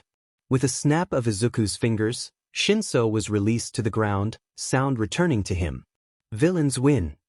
In the observation room, the 4 returned with Midoriya striking a dramatic pose. As you can see, I am not dead, Izuku declared, bowing as the sound of canned applause filled the air. Now, who can tell me who was the MVP during this whole event? Mr. Yagi asked. That riddle was so obvious a child could answer it, Pony remarked. The word for friend in Spanish and retrograde means backwards, so by doing the opposite of the recording, they would have realized it was a trap. Exactly, Izuku replied. Bakugo is too angry to think clearly, while Shinso is too passive to stop him. The game was rigged against you from the start, kitten. Shinso and Aizawa made a noise that resembled an annoyed cat. As much as it's a harsh truth, villains often exploit this, Mr. Yagi continued. They know everything a hero stands for and use it against them. If you ever face a nemesis, remember to never let their words affect you, or they might lead you to actions you'll regret. Izuku laughed while Bakugo growled at him. Deku cheated. Bakugo shouted. How? Izuku asked. Do you think I haven't spent time preparing for a fight with you after you and your friends attacked me 5 years ago? That was a fluke. Bakugo retorted. Really? I still have that recording, Izuku replied. Bakugo growled, but Aizawa moved him to the opposite side of the group so they could proceed with the next team. So, Midoriya, how did you manage all that? So you asked. You seemed to make the strings disappear and caused Shinso to float. Magic, Izuku said, waving his hand and causing a stream of glitter to shoot out. Tsuyu croaked in irritation. The next match featured Ojiro and Toru against Shoji and Todoroki. Izuku pulled out his notebook and began writing. Jairu stretched out an ear jack to listen to his mutterings. Todoroki is still demonstrating his ability to use his right side to produce ice. This could indicate a slide, a hidden quirk, or a condition that restricts his quirk to one side, Izuku noted, his mask muffling his voice from the rest of the class. Can Shoji map out a building using sound if his ears are sensitive enough? Is he capable of echolocation, or is he just listening to them talk? Can Jairu echolocate? Wait a minute, can I? Jairu thought. Todoroki froze the building after Shoji located the bomb. With the other 2 immobilized, he made his way to the target. Now, who was the MVP? Mr. Yagi asked. Dupli Arms shows immense versatility, and Shoji demonstrates a strong ability to utilize it, Izuku said. Todoroki shows reckless but practiced experience with his quirk. Excuse me? Todoroki seemed offended by that comment. Do you understand what happens to human bodies when exposed to freezing temperatures? Izuku replied. I know it's heroes versus villains, but you could have helped them out of the ice after you won. There could have been hostages in a real mission. Todoroki blinked, silent as Aizawa nodded in agreement with Izuku's observations. Heroes should avoid unnecessary cruelty, Aizawa stated. Since the building needs to thaw, we're switching to a different one. During her match with Ochako against Momo and Pony, Jir tried to apply what Midoriya had discussed. Thump, thump, thump. Jiraiya felt a difference as she listened, convinced she could see a massive object. And if we block off one entrance, we can, Pony was saying to Momo, who seemed to be creating steel girders. Help me move these, Momo added, struggling to lift the object she had made. Jir turned to Ochako. I think the bomb is on the top floor. Can you float up? I can try, but if I feel sick, please don't get mad, Ochako replied. I promise, Jiraiya said, standing behind Ochako as she activated her quirk. Using her earjacks, they climbed up to the roof. After Ochako had a moment of discomfort in a corner, they walked down and reached the bomb. Heroes win. In the observation room, Aizawa remarked, smart choice to be sick in the corner instead of off the building. That could have given away your location. Thanks, Ochako replied. Does anyone have a mint? Midoriya pulled out a pack of mints, which Ochako gratefully accepted. I don't understand why you got sick. That was amazing. Jiraiya exclaimed. It felt like the drop of a roller coaster, but all the time. Ochako shuddered at the thought. After class, the boys were in the changing room when someone walked in. Here's your backpack, sir, said a boy with blue hair resembling Izuku's, wearing a shirt that read clone. Thanks, extra, Izuku said as he headed off to change. Who are you? Bakugu shouted. Oh hi. I'm extra, Izuku's clone, he replied. I do things Izuku doesn't want to do, like chores. Wait, you're a whole new person?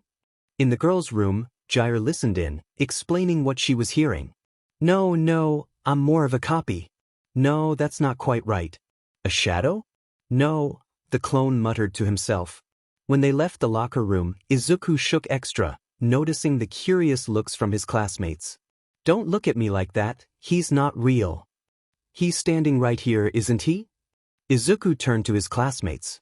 Look, he's made of the same material as ectoplasm's copies. To demonstrate, he cut off one of the clone's fingers, which showed no reaction, revealing only green slime inside. So what happens if he gets destroyed? He gets destroyed, and I talk to ectoplasm to make a new one, Izuku explained. In the teacher's lounge, Toshinori was pacing nervously. Calm down, ectoplasm said. There's two of them. Toshinori exclaimed. He can replicate quirks, not copy them, ectoplasm clarified. He made it clear he isn't using Q-Factor for everything he does, and it doesn't affect the original. I've spoken to Steven about it. Midoriya's replication isn't quirk-based, Midnight added. Quirks are like the blueprint for the ability, but he's building them from the ground up. So, he can just acquire any quirk he touches? Toshinori shouted. Hey, Monoma is the same, and you aren't freaking out about him, Vlad said, stirring his coffee. I've met young Monoma. His entire personality screams, fatherless, and just trying to prove himself, Toshinori replied. Young Midoriya is a spitting image of him. So a kid values logical thinking and planning, Aizawa remarked.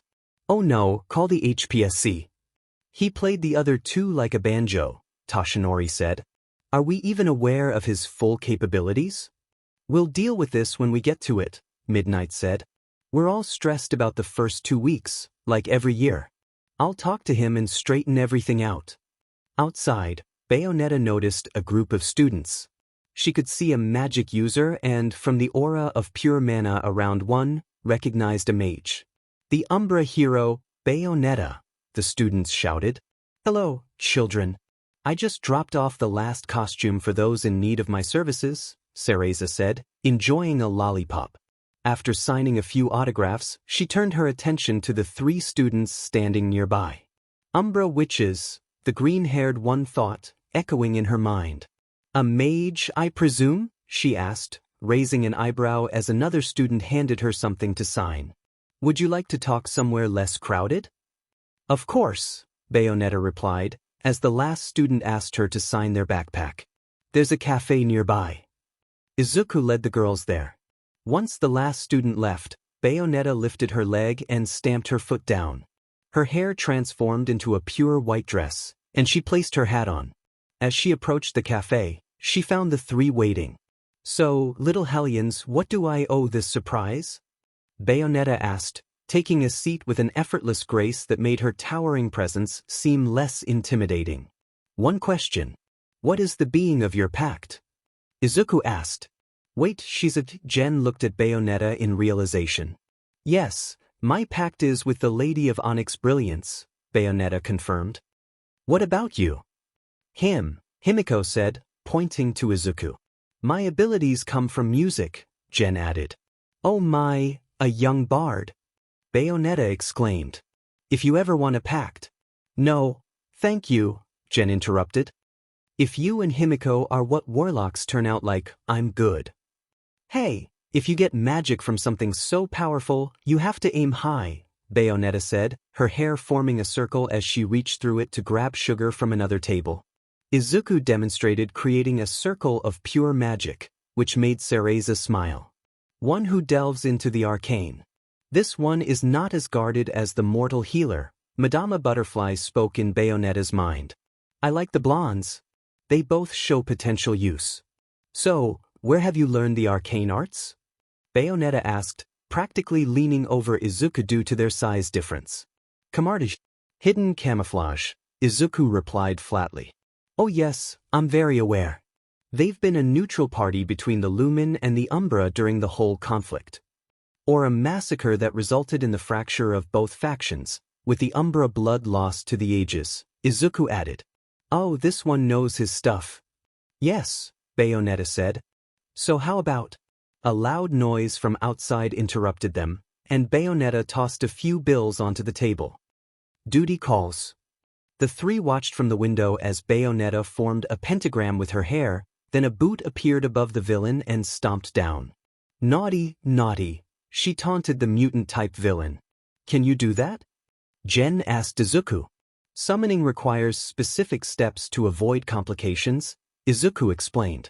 "It's better for the demonic to stay home." Back at the Midoriya residence, Izuku returned home and pulled out a few diagrams. "I'm going to be busy with something, so please don't interrupt me," he said. "You're finally putting it together?" Izumi asked. Izuku nodded, taking out what his classmates had started calling Aries' eye. "Hopefully, this doesn't explode," he said. Jen had conveniently left to get home. "Call me if you survive." "I have total confidence in you, buddy," she said, pointing at Izuku, a faint glow hitting him before she dashed out the door. "Coward!" Himiko called after her. Locking his door and turning on his lamp, Izuku got to work. "Okay, let's see if I can get this right," he said, taking deep breaths and going through the necessary movements. Opening Aries' eye and picking up the green orb, he began to sing, "Twinkle, twinkle, little star," as the parts of the box floated and the runes began to glow. "Take me places long and far." The runes began to form a sphere around the stone and the box components. The box started to float and close, prompting Izuku to move closer. At 3 a.m., the family woke up to find a hole in the wall shaped like Izuku, who was covered in smoke and fragments of a broken desk. "Is it done?" Izumi asked. "Sis," Izuku replied, his shaking hand holding up a strange piece of equipment. "It's a boy," Izuku said before closing his eyes. Eri took her eye back, and Himiko cuddled up with Izuku after Hisashi helped him into bed. Izumi had to gently pry his unconscious hand off the cube. "Finally, my mother's work is completed," Izumi said, holding the cube like a precious artifact. "Hey, Aiza made it, so he should get to see it," Eri said. Izumi clenched her fist, her body trembling as she looked at the red pupils gazing up at her with the saddest expression she had ever seen. "Fine, it can wait until morning," Izumi conceded. Izuku woke up feeling exhausted, his body aching. He was relieved not to have any hero classes that day. After a quick shower, he reviewed his spells for the day and grabbed his drone. "You ready, buddy?" A beep was the only confirmation as the drone began to float. Izuku entered the classroom early, finding only a few students there along with Midnight Sensei. "Midoriya, is that the drone you used during the entrance exam?" Ida asked. "It's the one I made during the entrance exam," Izuku explained. "What's the difference?" Toru inquired. "Because used implies cheating. Made means it was created on the spot, Izuku clarified. He is correct, Midnight affirmed. No outside equipment is required for your quirk, but it was both legal and encouraged to use creative thinking. Pod floated over, and Midnight petted it, receiving a chirp from the bot. I want one, Toru said. Can't. This one exclusively works for me, Izuku replied. What about that green bird you had? Shinso asked. Oh, I can sell you one, Izuku said, lifting his sleeve. Just give me an hour and about 50,000 yen. Do I have to feed it or something? Shinso asked, poking the green bird. If you don't, it can self-destruct, Izuku said. But it doesn't need food or water while it's on your skin, so if it's starving, it won't jump off your arm until it sees you have food available. I'd like a cat, please, Shinso said. Oh, I want a bird, Toru chimed in. Midoriya, if I might ask, how were you able to use Uraraka's quirk? Ida asked. Well, I can pull strings of Q-factor from others, Izuku said, reaching over to Toru and pulling 4 purple strings out of thin air. Opening his book, Izuku pressed the shape into a page. The pattern is printed into the page, and I can recreate it with my own strings. Izuku then created the same circle out of mana using 2 strings. And with the right amount of knowledge and power, he added. The class looked around, and then Izuku appeared behind Toru. The world is at your fingertips, he said. So if you have a quirk in your book, you can use it? Ida asked. Pretty much. The power output is different, though, Izuku explained. Toru's invisibility is stronger than what I can do alone. Izuku demonstrated by pulling from Toru and then poking Shinso. The way I turn invisible, if I attack someone, I become visible. With Toru's, I can remain invisible. I'm calling this spell Cloak of Toru H. Have you copied mine? Ida asked. I've used yours on Uraraka, Izuku replied. I already had one like it called Quicksilver. Can you use the spells on others? Shinso asked. Izuku pulled from Ida and pointed at Shinso. Holy cow, I feel fast. Shinso exclaimed, his body buzzing with energy. I want to fight something. Someone try and hit me. Toru threw a punch, but Shinso swatted it away. I feel amazing. Toru kept throwing punches, and Shinso kept blocking, though a few landed. Izuku pulled 5 pink strings from Shinso and loaded them into his book. Bakugo was still fuming about the earlier fight. DMN Deku, DMN Nihai Pervert, DMN Deku, DMN Useless Insomnia. As Bakugo stopped near Izuku, the mask on the nerd's face warped into a smile. What's the matter, Bakugo? The nerd asked, his mouth full of sharp teeth, and his eyes taking on a mischievous glint. Where's that smile? Deku inquired. Bakugo marched off to his seat while Izuku shifted back. Okay, time to start with business, Midnight announced. Reviews on performance in heroics. And finally, picking class representative and vice rep, Vlad said. We will do this orderly by student number, each gets 2 minutes to state your case on why you want it or who you think should. 10 minutes later, Kendo and Setsuna stood in front of the class with a majority vote. Thank you, everyone, for the vote of confidence, Kendo said, bowing. Woo. You deserve it, big sis. Had to be you. Cheers erupted from the class as Kendo received a majority vote of 10. Izuku and Momo were chosen for 1A, and Izuku said, my first act is to step down and give Yaoyorozu the position of class representative. During lunch, Jen was with present Mike, who was helping her work on her playing. How come you don't play? She asked. Well, my string student, you see, there was this villain fight back during my early career, and it took a little too long to get to a hospital. The lives of 30 hostages against a giant monkey man or my hand. That villain bit a chunk out of my arm. By the time a specialist could fix it, I lost too much strength to actually pluck a guitar. Mike demonstrated that his hand couldn't squeeze with any force. I can still jam on a keyboard or trumpet, that's good enough for me. Using his other hand, he showed expert finesse. Do you miss it? Jen asked as she worked on matching a tune he played on the keyboard. My only real regret was not finishing this one song, Mike said, looking off into the distance. It was. I can't even describe it fully. Picture Eddie Van Halen, eruption level of just intensity. I had achieved something glorious, and I've never found someone who could replicate it. Mike described a song on his 8-string guitar that he never could record. The music was just so golden I couldn't write lyrics for it. Jen asked to see the music, and Mike printed out the sheet. This is my masterpiece. I've tried digital and hiring people to play it, but no one could get it.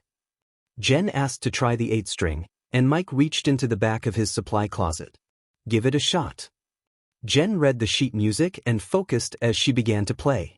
Mike listened to the sounds, seemingly lost in a memory until the alarm went off. Cafeteria. The students panicked as the announcement of a break-in interrupted their calm lunch. Izuku struggled through the crowd to save Ochako from being trampled. The two floated above the chaos, and Izuku made a loud gong noise to get everyone's attention. Everyone, calm down. Students lingered in the cafeteria until an announcement informed them they could resume normal activities. These mindless NPCs, he thought as he watched from the cafe while the heroes and police inspected the break-in. He was frustrated with himself for losing the stealth advantage. Earlier in the day, reporters had swarmed due to an anonymous tip about All Might's presence. The teachers had managed to disperse them long before the students arrived. When Kurogyari received the documents, Shigaraki accidentally disintegrated them. Just a wasted opportunity. Shigaraki shouted as Father appeared on the monitor. Tamura, calm yourself, Father said, the machines keeping his body alive hissing softly. It's unfortunate, but still useful for your first mission. Grease didn't fall in a day. Shigaraki scratched at his neck. Of course, Father. A proper reputation is necessary. The symbol of peace isn't going anywhere. Why did we think he'd be at UA? A drunk was complaining about All Might, Kurogyari explained. It was a good lead to follow and gave us a basic idea of what we need to do. The anti-symbol could use some power leveling, Shigaraki replied. It wasn't a failure if the actual goal wasn't the goal. They would send a message with the NPC's downfall. As the students of Class 1A filed into the bus, Izuku kept an eye on the class while Momo held a clipboard. Okay, everyone, please take your seats in an orderly and calm manner. No shoving, Momo instructed. You seem tense, Izuku observed. Sorry, I'm a little nervous, Momo admitted. Why did you step down to assist? Because I have too much work to do during my off hours, Izuku replied. Meditation, spiritual practice, and tinkering are my only times for things not related to heroics. So that involves your magic stuff, right? Because I have about 2 hours of material science and chemistry college courses whenever I get home as well, Momo said. Hey, Rep, I'm your number one. You're Riker to your Picard. If you need something, just ask. If you need me, call. Whether it's during lunch or the middle of the night, I've got advice, a helping hand, and an ear to listen, Izuku said, handing her his phone. She smiled and added her number. That guy is my hero, Mineta remarked. You know, I usually say what's on my mind, Tsuyu said. My history suggests that often leads to trouble, Izuku replied. Speak, brother, Mineta said, only to be jabbed by Gyre. Ain't that the truth, Dark Shadow added, getting elbowed by Tokoyami. Midoriya is kind of weird, Tsuyu commented. I believe a wise man once said it's better to act unpredictably than heartlessly, Izuku said. You seemed pretty heartless during the exercise, Tsuyu pointed out. It was downright cold-blooded. Oh, because I've learned a good method to deal with Bakugo is to see him as nothing more than an NPC, Izuku said, earning shocked looks from most of the bus. What did you call me, Edie?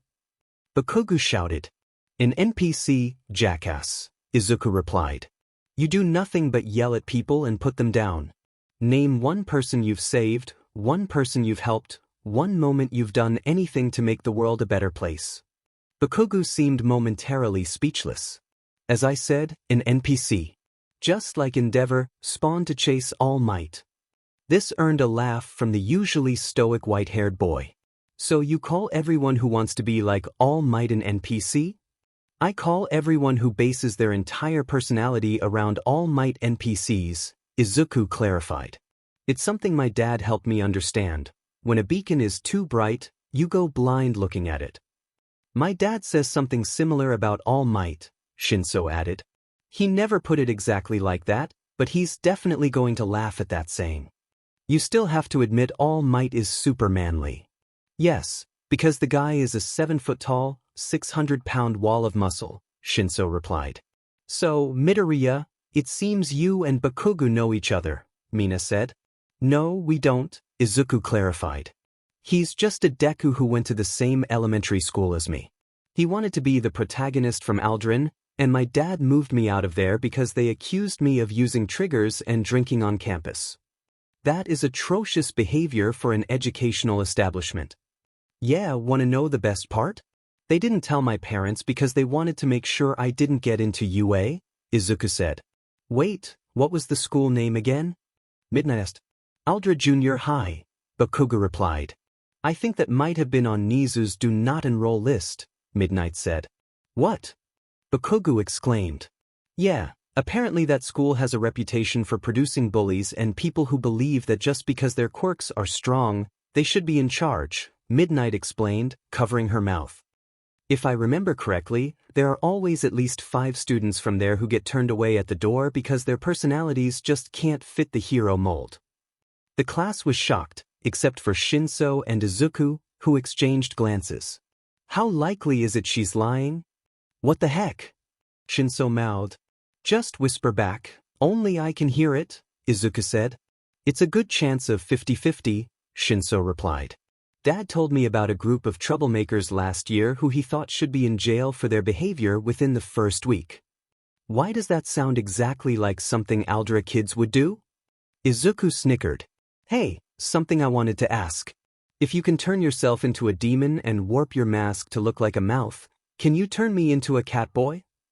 I know what I said, Shinso insisted. I've got a ticket to a convention this year and want to do a Milanda from Fire Emblem cosplay. Is it all catboys, or is it just because you're a Wild Wilds fanboy? Rock on with these sparkling gazes. We've come to lend a paw and help. Shinso accidentally shouted, realizing too late that a few on the bus had joined in, finishing the shout with him, coming out of nowhere. Stingingly cute and cat-like. Wild, wild pussycats. Shinsu's face turned red as he tried to shrink away, embarrassed that nearly half the class had done the poses along with him. Oh God, what is this feeling? That, my insomniac classmate, is friendship, Izuku said. Jairu was smirking at the interactions between Shinso and Izuku. I didn't come here to make friends. Neither did I, but it's kind of a plus, you know. Class 1B. Himiko smiled as they listened to Mr. Yagi and Mr. Aizawa talk about their heroes versus villains exercise. Okay, all of you have passed the costume inspection and are ready for actual hero exercises, Aizawa announced. The groups will all pull a number from this hat and pair up, Mr. Yagi added.